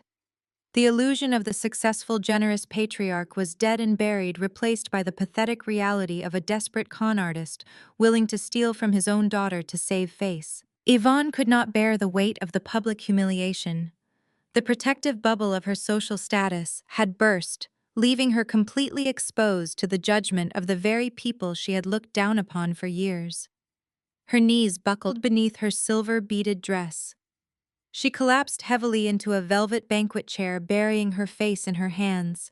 She began sobbing hysterically, her loud, wretched cries echoing through the silent spaces between the jazz band's abandoned instruments. Her carefully styled hair fell out of place, and her expensive makeup ran down her face, ruining the perfect matriarchal image she prized above all else. She was weeping not out of remorse for what she had done to me, but out of pure agonizing shame that her poverty was now public knowledge. Desmond stood on the stage completely stripped of his power. His legacy was in ashes. The respect he demanded from his peers was gone forever. He looked at his weeping wife, his terrified favorite daughter, and the sea of disgusted relatives staring back at him. But instead of showing an ounce of remorse, his toxic pride flared into a desperate, blinding rage. He could not accept defeat. He could not apologize. His narcissistic ego demanded a scapegoat. His face twisted into a mask of pure, unadulterated fury. He pointed a shaking, sweating finger directly at my face, his eyes wide with a manic, frantic energy. "You ungrateful, disrespectful little girl!" Desmond roared, his voice cracking under the strain of his shattered ego. "You have no right to do this to us. I am your father. I am the head of this family, and you will show me the respect I deserve." His voice cracked under the strain of his shattered ego, the words tearing through the quiet ballroom like a desperate plea wrapped in a threat. He stood there demanding respect, demanding compliance, clinging to a patriarchal hierarchy that had been entirely funded by lies. I looked at the sweat gathering on his forehead. I looked at the way his tailored tuxedo suddenly seemed too large for his deflating frame. I did not raise my voice to match his panic. I did not need to shout to strip away the last remaining piece of his pride. I stepped closer to him, looking my father dead in the eye, and delivered my secret weapon. "You do not have a family to be the head of any more, Desmond. And you definitely do not have a house." I raised my phone and swiped my thumb across the screen one more time. The devastating foreclosure notice vanished from the massive projector behind us. In its place, a dense, complex legal document materialized in stark black and white. It was heavily redacted in places, carrying the official watermarks of a commercial financial institution. The relatives in the front row squinted, trying to make sense of the corporate legal jargon filling the screen. Desmond turned his head to look at the projection, his brow furrowing in deep, confused panic. I turned to the audience, my voice projecting with cool, calculated authority. 3 months ago, Desmond and Yvonne were staring down the barrel of immediate, catastrophic bankruptcy. The banks were done playing games. They were ready to seize the logistics company, seize the family estate, and freeze every remaining asset. But at the 11th hour, a miracle happened. Or at least that is what my parents thought it was. A private equity firm stepped in and offered to purchase their distressed debt portfolio. The firm bought the mortgage, the business loans, and the outstanding credit lines for pennies on the dollar. I paced slowly across the stage, letting the reality of their desperation sink into the minds of my extended family. My parents celebrated this buyout. They thought they had outsmarted the system. They believed this faceless corporate entity was a lifeline that would give them a few more years to restructure, a few more years to pretend they were the wealthy elite of Atlanta. They gladly signed over the total transfer of their debt, thinking they had secured a fresh start. They never bothered to look past the corporate letterhead to see who actually owned the firm that bought their financial souls. I tapped my phone screen, zooming in on the signature page of the commercial debt transfer. The purchasing entity was listed as Vanguard Holdings, LLC. Private equity firms are incredibly useful tools, I explained, looking directly at Trent, who was physically trembling beside my weeping sister. They are designed to shield the identities of their primary investors. They operate in the shadows, making massive acquisitions without ever revealing the face behind the capital. But we do not need to hide in the shadows tonight. Since we are being so beautifully transparent about family generosity, let us look at the articles of incorporation for Vanguard Holdings. I swiped the screen one final time. The corporate registry document filled the projector. I zoomed in on the bottom right corner, bringing the founder, majority shareholder, and managing director information into massive, undeniable focus. There, glowing brightly under the country club stage lights, was my full legal name. A shockwave tore through the ballroom. My aunt let out a sharp, breathless gasp. Several of my physically recoiled in their chairs. their eyes darting from the massive screen to me, putting together the absolute terrifying magnitude of what I had just revealed. I turned back to my father. He was staring at the projection of my name, his lips parted, his eyes wide and vacant. The blood had entirely left his face. He looked like a man who had just been dropped out of an airplane without a parachute. "I am the primary investor," I told him, my voice completely devoid of sympathy. "I am the founder of the firm. I am the faceless corporate entity that bought your debt. For my entire life, you told me that my passion for coding was a useless hobby. You told me to stay in the basement with my little computer typing. You refused to co-sign a simple student loan for my education because you were too busy funneling your wealth into Chloe's designer wardrobe and Trent's fraudulent business ventures. You told me I did not understand how real money worked. Well, Desmond, I learned. I channeled every single one of your rejections into capital. I took the millions of dollars I made from selling my software applications, and I built an investment portfolio. And 3 months ago, I used that portfolio to buy your entire life. I stepped right up to the podium, invading his space, forcing him to look down into the eyes of the daughter he had thrown away. I legally own your debt, I stated, enunciating every single syllable so there could be zero misunderstanding. I hold the mortgage on that sprawling brick estate you love to brag about. I own the commercial leases for your failing logistics company. I even hold the auto loan for the luxury sedan you drove to this country club tonight. You do not own anything. You are living entirely on my grace. The psychological destruction was immediate and absolute. Desmond's broad shoulders caved inward. His hands, which had been gripping the wooden podium so tightly his knuckles were white, slowly released their hold and fell limply to his sides. The illusion of his power, his dominance, his position as the untouchable patriarch of our bloodline was completely vaporized. He was nothing. He was a bankrupt man standing in a rented tuxedo, relying on the mercy of the scapegoat he had emotionally abused for 3 decades. Yvonne was still collapsed in her banquet chair at the head table. She was no longer just crying. She was hyperventilating, her hands pulling frantically at her beaded silver dress. She looked at me through her smeared makeup with an expression of pure, unadulterated terror. She finally understood that her social standing in Atlanta was entirely in my hands. With one phone call to my legal team, I could have the county sheriff dragging her furniture out onto the front lawn. I could strip away every physical marker of her status and leave her with absolutely nothing. Chloe dropped to her knees. Her legs simply gave out beneath her gold-sequined gown. She looked at Trent, her face twisted in agonizing realization. Her safety net was gone. Her parents could not save her from her impending apartment eviction because her parents were effectively being evicted by me. The massive, beautiful 4-bedroom house she thought she was stealing tonight was a fortress she would never ever step foot inside. Her golden child status meant absolutely nothing in the face of my legal ownership. Trent refused to look at her. He stared blankly at the floor, a useless broke man who had finally run out of victims to bleed dry. I turned to address my extended family.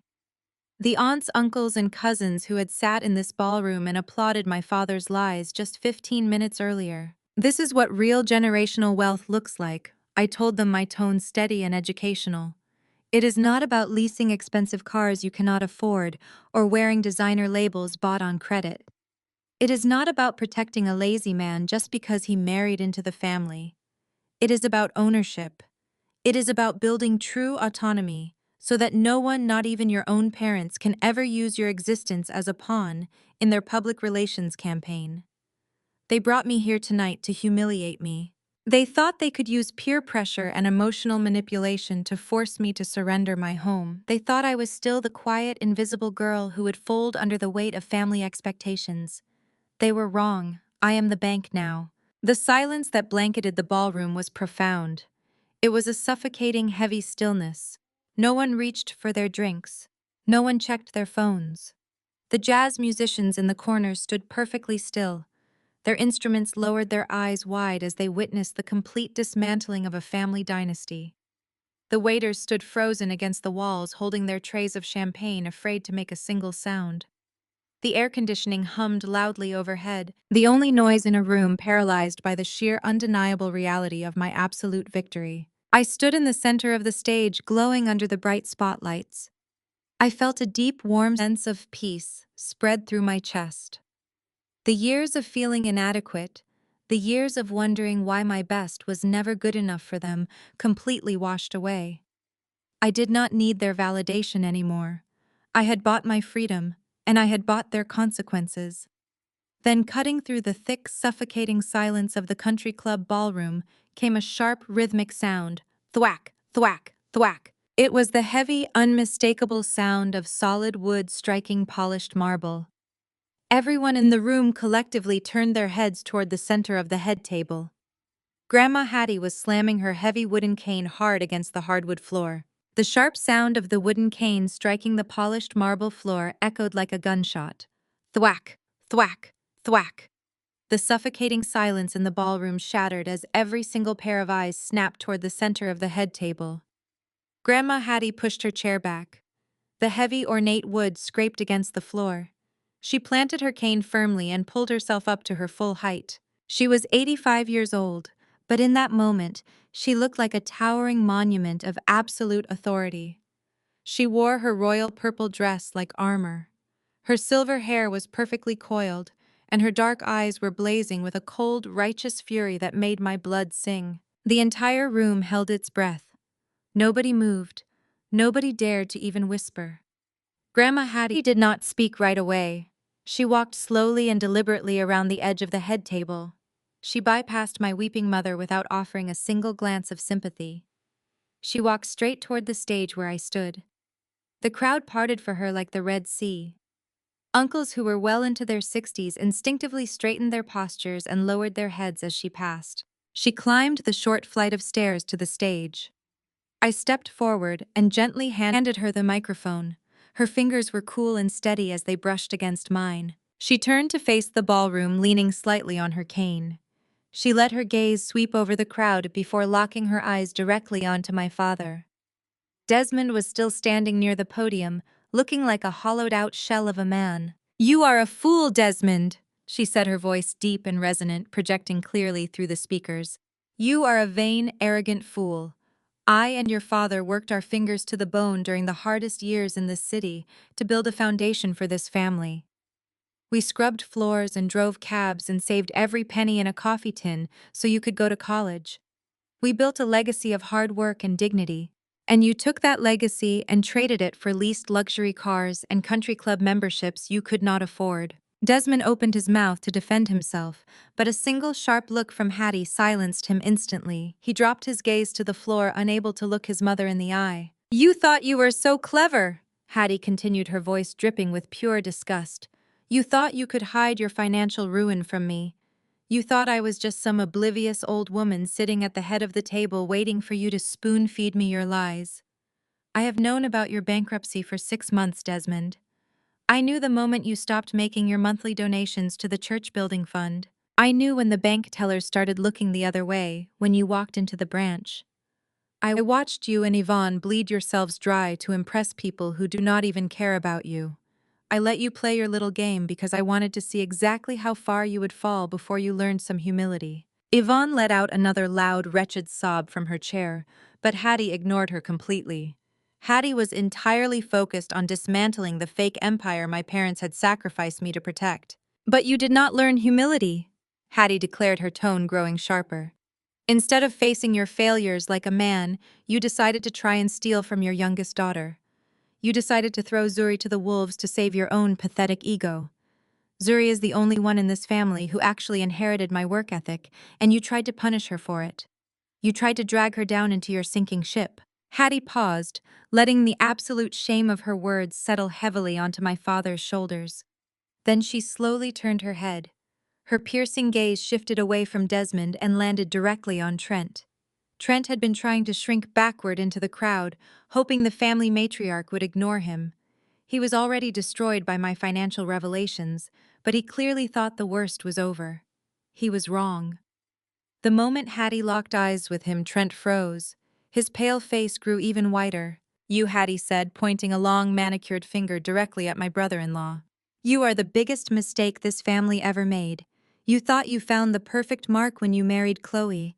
You found a family so desperate to show off their status that they would happily fund your lazy parasitic lifestyle just to keep up appearances. You drained my son's retirement accounts and you destroyed his business.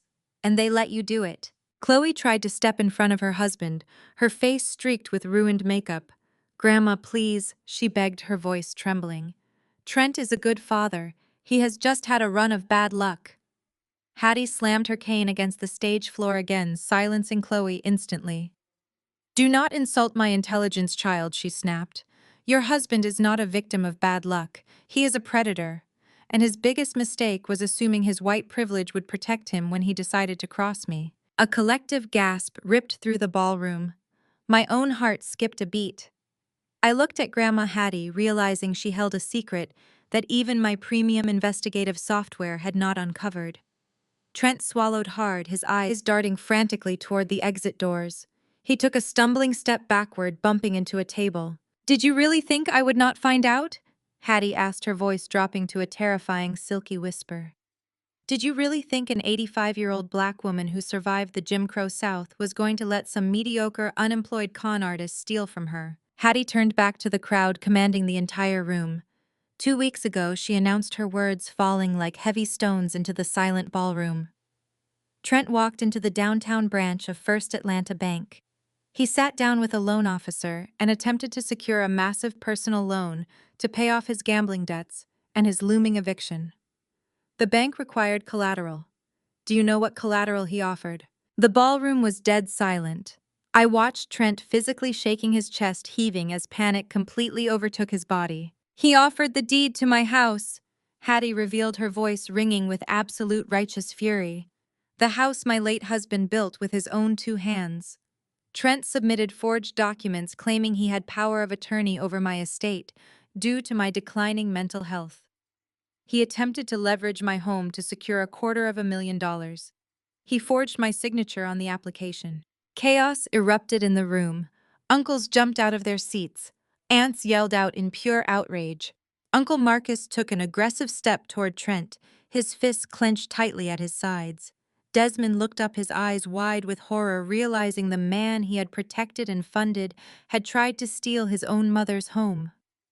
Chloe backed away from Trent, staring at her husband, as if he had turned into a monster right in front of her. Trent raised his hands defensively, his voice cracking as he tried to shout over the angry crowd. "It was a misunderstanding," he pleaded, taking another step toward the back of the room. "The broker told me I could use family assets as a guarantor. I was going to pay it back. I swear I was going to pay it back." Hattie laughed. It was a cold, razor-thin, terrifying sound that cut right through the yelling. It was the laugh of a woman who had already won the war. "You are a terrible liar, Trent," she said smoothly. "And you are even worse at fraud. You see, the senior loan officer at that specific bank branch is Deacon Williams. He has attended my church for 40 years. He calls me Auntie Hattie. The moment you slid those forged documents across his desk, he walked straight into the back office and called my cell phone. He sent me copies of every single fraudulent paper you signed." Trent stopped moving. The color drained entirely from his lips. He looked around the room, realizing he was completely surrounded by a family that was ready to tear him apart. "My parents might be willing to hide a thief to protect a fake family image," I watched Hattie say, stepping forward to the edge of the stage. "Desmond and Yvonne might be willing to lose their own home to protect their golden child's fragile marriage. But I do not hide thieves. I do not protect parasites. And I absolutely do not let anyone threaten my legacy." Hattie smiled, a slow, chilling smile that made my blood run cold in the best possible way. She looked down at Trent with the absolute satisfaction of an executioner delivering the final blow. "I did not call a family meeting to discuss your behavior, Trent," she announced, her voice echoing beautifully across the ballroom. "I did not ask Desmond to handle it. I woke up at 6 o'clock this morning. I put on my Sunday best, and I had my driver take me straight to the downtown police precinct. At exactly 8 o'clock this morning, I sat down with a detective and I handed over every single piece of evidence. I filed formal criminal charges against you for identity theft and felony fraud." The words hung in the air, heavy and undeniable. Identity theft. Felony fraud. Those were not family disputes. Those were serious major crimes with mandatory prison sentences attached to them.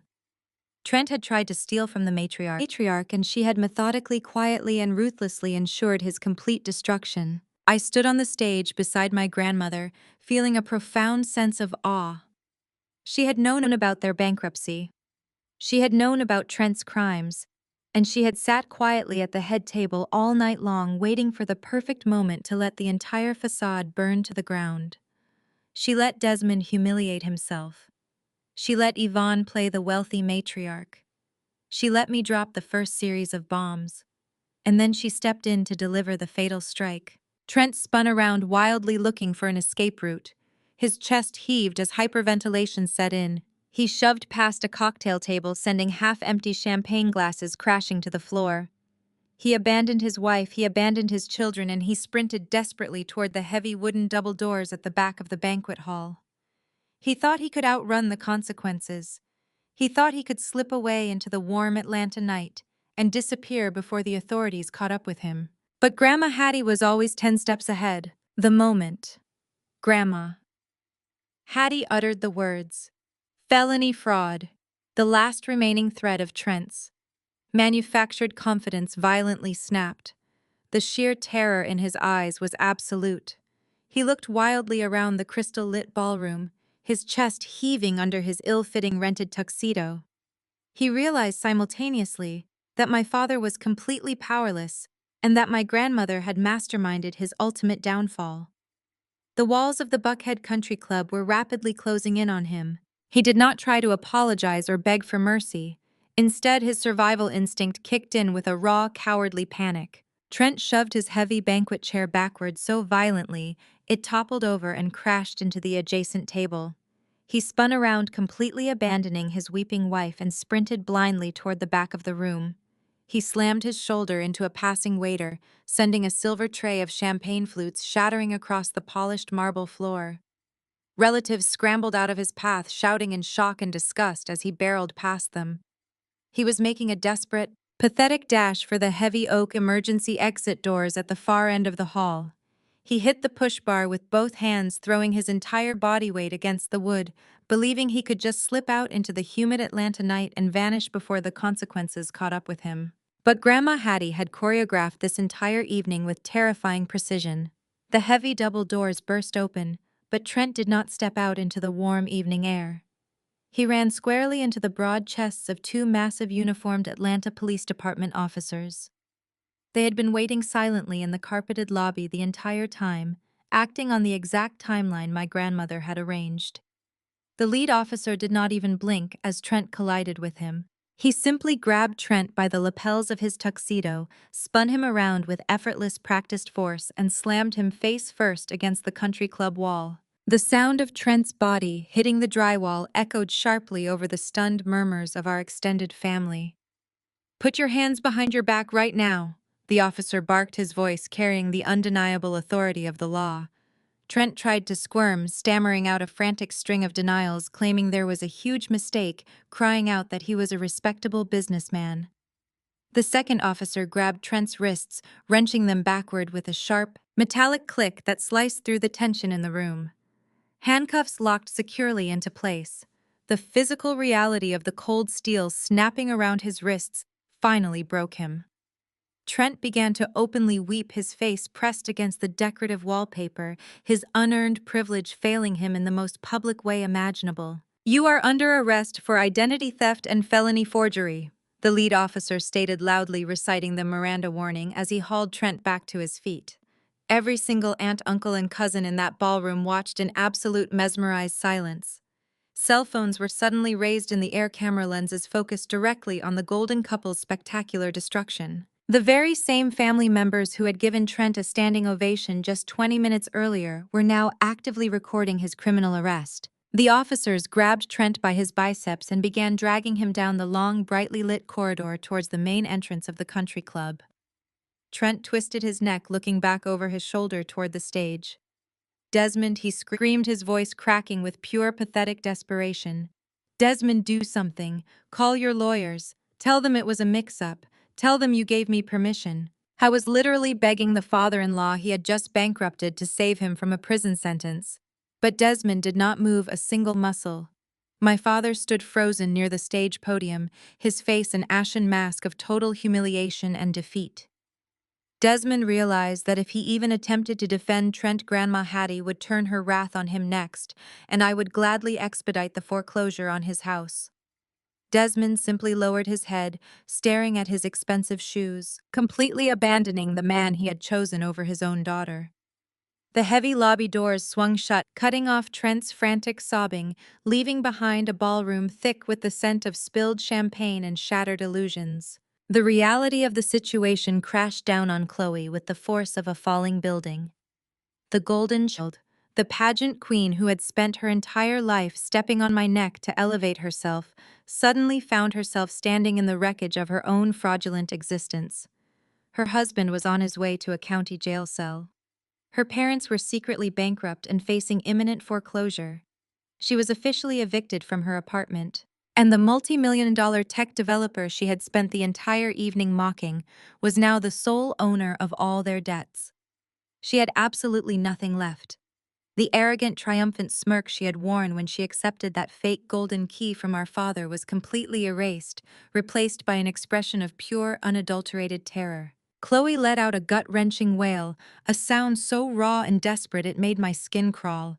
She stumbled forward, her gold-sequined dress catching the stage lights as she closed the distance between us. She did not yell at me. She did not try to slap me or throw a drink in my face. Instead, the ultimate favorite child did something I never thought I would witness in my entire lifetime. Chloe collapsed completely.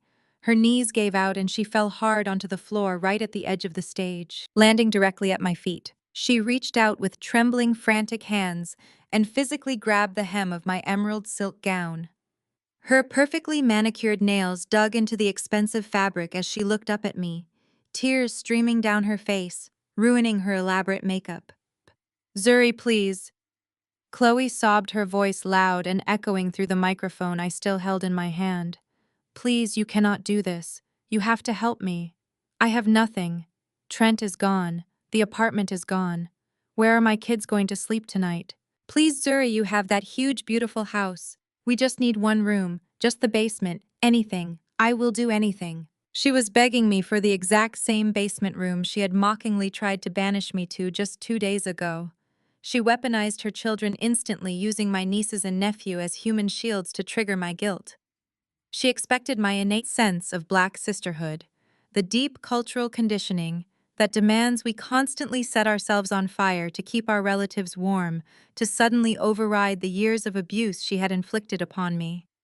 She expected me to look down at her ruined face, feel a surge of familial pity, and open the doors to my fortress. I looked down at my older sister. I did not pull my dress away from her grasping hands. I did not flinch. I remained completely stone-faced, staring into her desperate, tear-filled eyes with the cold, immovable detachment of a bank vault closing its heavy steel doors. I felt absolutely nothing for her. When I was eating plain rice for weeks to afford hosting fees for my first mobile application, she laughed at my struggles. When Trent dragged his muddy boots across my custom hardwood floors and demanded my internet password, she smiled. When they brought a moving truck to my house and tried to illegally steal the biggest achievement of my life, she told me to stop making a scene. She had never cared if I had a safe place to sleep. She had only cared about maintaining her own unearned comfort at my direct expense. I glanced over at Yvonne, who was still slumped in her banquet chair, paralyzed by her own impending homelessness. I looked at Desmond, whose massive ego had been reduced to dust, standing uselessly near the audio equipment. They watched Chloe begging at my feet, but neither of them dared to intervene. They knew that I held the deed to their home. They knew that if they spoke one word of defense for Chloe, I would accelerate their foreclosure and put them on the street by Monday morning. They were too terrified of my financial dominance to protect their golden child. The power dynamic in our family had completely irreversibly flipped, and everyone in the room knew it. I slowly reached into my small designer clutch purse. I took my time, letting the silence stretch out, letting Chloe feel the agonizing weight of her dependence on my mercy. I bypassed my platinum credit cards and my heavy metal business accounts. Instead, My fingers found a plain, unembossed piece of plastic I had prepared specifically for this exact scenario. I pulled out a prepaid debit card. I held it between my index and middle fingers, letting the stage lights catch the glossy surface. I looked down at Chloe, whose eyes were tracking the card like a starving woman looking at a lifeline. I did not hand it to her. I simply let my fingers part. The plastic card dropped, fluttering through the air for a brief second before landing on the hardwood floor right next to her trembling knees. I leaned down slightly, bringing the microphone close to my mouth so that every single word would be permanently burned into the memories of everyone in the room. There is exactly enough money on that card for 1 month at the extended stay motel down the highway, I stated, my voice ringing with absolute chilling finality. I am giving you this solely for the sake of my nieces and nephew, because unlike you, I do not believe children should pay for the sins of their lazy, entitled parents. You have 30 days to find a job, Chloe. But hear me clearly. I locked my eyes onto hers, ensuring she understood the terrifying gravity of my next sentence. If you, your criminal husband, or your bankrupt parents ever step foot on my property again, you will not just be turned away. You will join Trent in a holding cell. Now let go of my dress. Chloe scrambled backward across the polished marble floor. Her manicured hands grabbed the prepaid debit card with a frantic, pathetic desperation. She clutched the plastic rectangle to her chest, her gold-sequined gown pooled around her in a ruined, glittering heap. She did not say thank you. She did not apologize. She simply stared at me with wide, terrified eyes, finally understanding that her lifelong reign as the untouchable favorite child was permanently over. I turned my back on her without another word. The grand ballroom of the Buckhead Country Club had dissolved into absolute irreversible chaos. It was a spectacular implosion of a fake dynasty, and it was no longer my problem to manage. The live jazz band had completely stopped playing, and the musicians were hastily packing their expensive instruments, eager to escape the radioactive fallout of our family drama. The catering staff moved swiftly around the edges of the room, clearing untouched plates of expensive food, their eyes averted out of professional courtesy. But my relatives were not looking away. I watched my aunts, uncles, and cousins pull out their smartphones. They were not dialing for help. They were furiously typing text messages, calling their spouses who had stayed home and updating their social circles across Atlanta. The gossip mill was fully operational, and the news of Desmond and Yvonne going bankrupt and their son-in-law being arrested for felony fraud was spreading faster than a wildfire. My parents were being permanently stripped of their social standing in real time. The elite status they had weaponized against me for 32 years was reduced to ashes in a matter of minutes. I glanced at the head table one last time. Yvonne was slumped over her face, buried in her arms, crying alone. Not a single relative had walked over to comfort her. The family members she had spent decades trying to impress were now physically distancing themselves, treating her like a contagious disease. Desmond was still leaning against the wooden podium on the stage. He looked like an empty suit.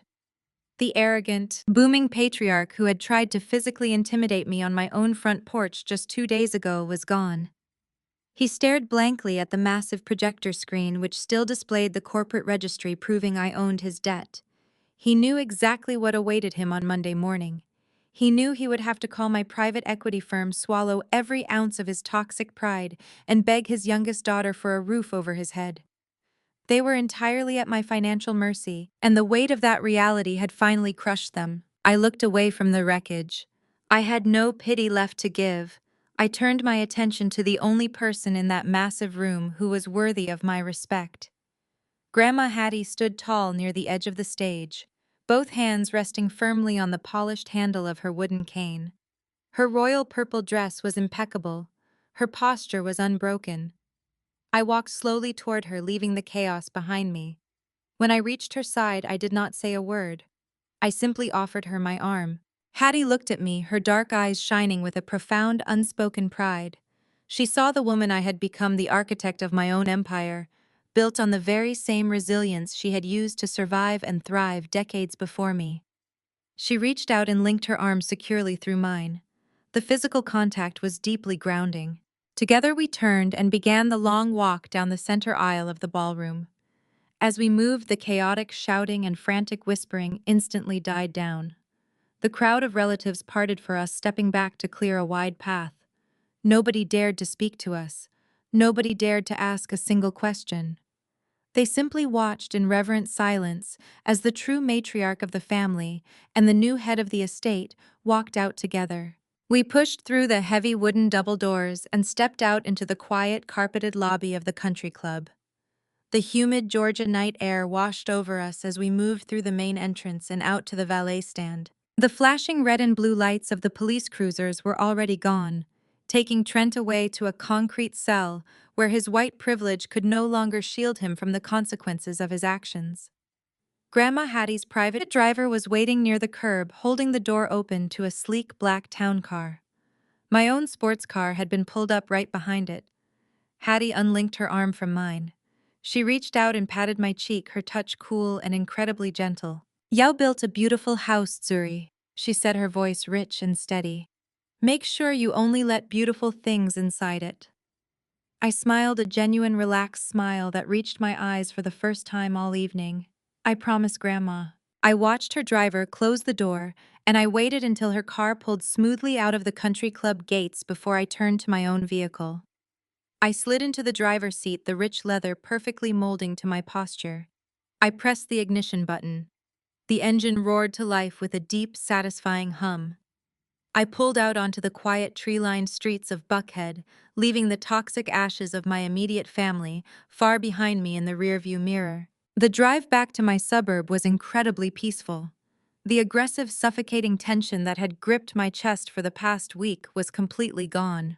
I rolled the windows down, letting the warm summer wind whip through the cabin of the car.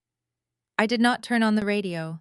I just listened to the sound of the tires on the asphalt and the steady rhythm of my own breathing. When I finally turned into my quiet, pristine cul-de-sac, my house came into view. The exterior uplighting washed the brick facade in a warm, welcoming glow. The deep, muddy tire tracks Trent had carved into my front lawn were still there, but they no longer sparked anger. They were just a temporary mess that my landscaping team would fix on Monday morning. They were a reminder of a battle I had fought and decisively won. I parked my car in this pristine three-car garage. I walked up the steps to my front porch and unlocked the heavy oak door. I stepped inside and pushed the door shut. The deadbolt slid into place with a heavy metallic click. The sound was absolute perfection. It was the sound of ultimate security. I dropped my clutch purse onto the entryway console table and slipped off my diamond earrings. The house was perfectly quiet. The air conditioning hummed softly, keeping the Georgia heat at bay. There were no uninvited guests demanding my Wi-Fi password. There were no entitled relatives trying to paint my walls beige. There were no aggressive men tracking mud across my custom-stained hardwood floors. There was only me and the beautiful, hard-earned silence of a space that belonged entirely to me. I walked into my high-end gourmet kitchen. I bypassed the sparkling quartz countertops and went straight to the built-in wine cooler. I selected a bottle of incredibly expensive, full-bodied red wine I had been saving for a special occasion. I pulled the cork, the rich aroma filling the air, and poured myself a generous glass. I carried the wine through my spacious living room, my bare feet padding softly across the immaculate floors. I unlocked the sliding glass doors and stepped out onto my custom-built back porch. The backyard was a private oasis bordered by tall, mature trees that shielded me from the outside world. The night sky was clear, the stars burning brightly above the Atlanta suburbs. I sat down on my plush outdoor sofa and took a slow, deep sip of the wine. It tasted like absolute victory. I reached out and opened my laptop, which was resting on the patio table. The screen glowed to life, illuminating the darkness. I bypassed my security protocols and pulled up the real-time analytics dashboard for my digital marketing agency. The graphs and data points populated instantly. User engagement was up. Client retention was flawless. Monthly recurring revenue was climbing at a steady, aggressive pace. My business was thriving. My investment portfolio was lethal. My home was a fortress. I leaned back against the soft cushions, swirling the red wine in my glass, as I looked out over my private backyard. I thought about the scared, exhausted 22-year-old girl who used to write code on a broken laptop in a cramped bedroom, desperately hoping her parents would notice her hard work. That girl was gone. She had been forged by rejection and refined by relentless ambition. I had broken the cycle of financial abuse. I had severed the ties of toxic obligation. I did not owe anyone an apology, and I did not owe anyone a room in my house. I was completely autonomous. I was fiercely independent. And as I sat on the porch of the multi-million-dollar estate I had bought with my own cash, I knew with absolute certainty that I was holding both the literal and figurative keys to my kingdom. True wealth isn't just about financial success. It is about the uncompromising boundaries you set. When entitled relatives try to hijack your life, you do not argue, you lock the door. Just like debugging a complex mobile application layout, you must ruthlessly cut out the corrupted code to protect your core system. You owe your peace and your empire entirely to your own relentless hustle, not to people who only claim you when you are already winning. Have you ever had to lock toxic family out of your life to protect your hard-earned peace? Drop your story in the comments below and hit subscribe for more tales of sweet revenge.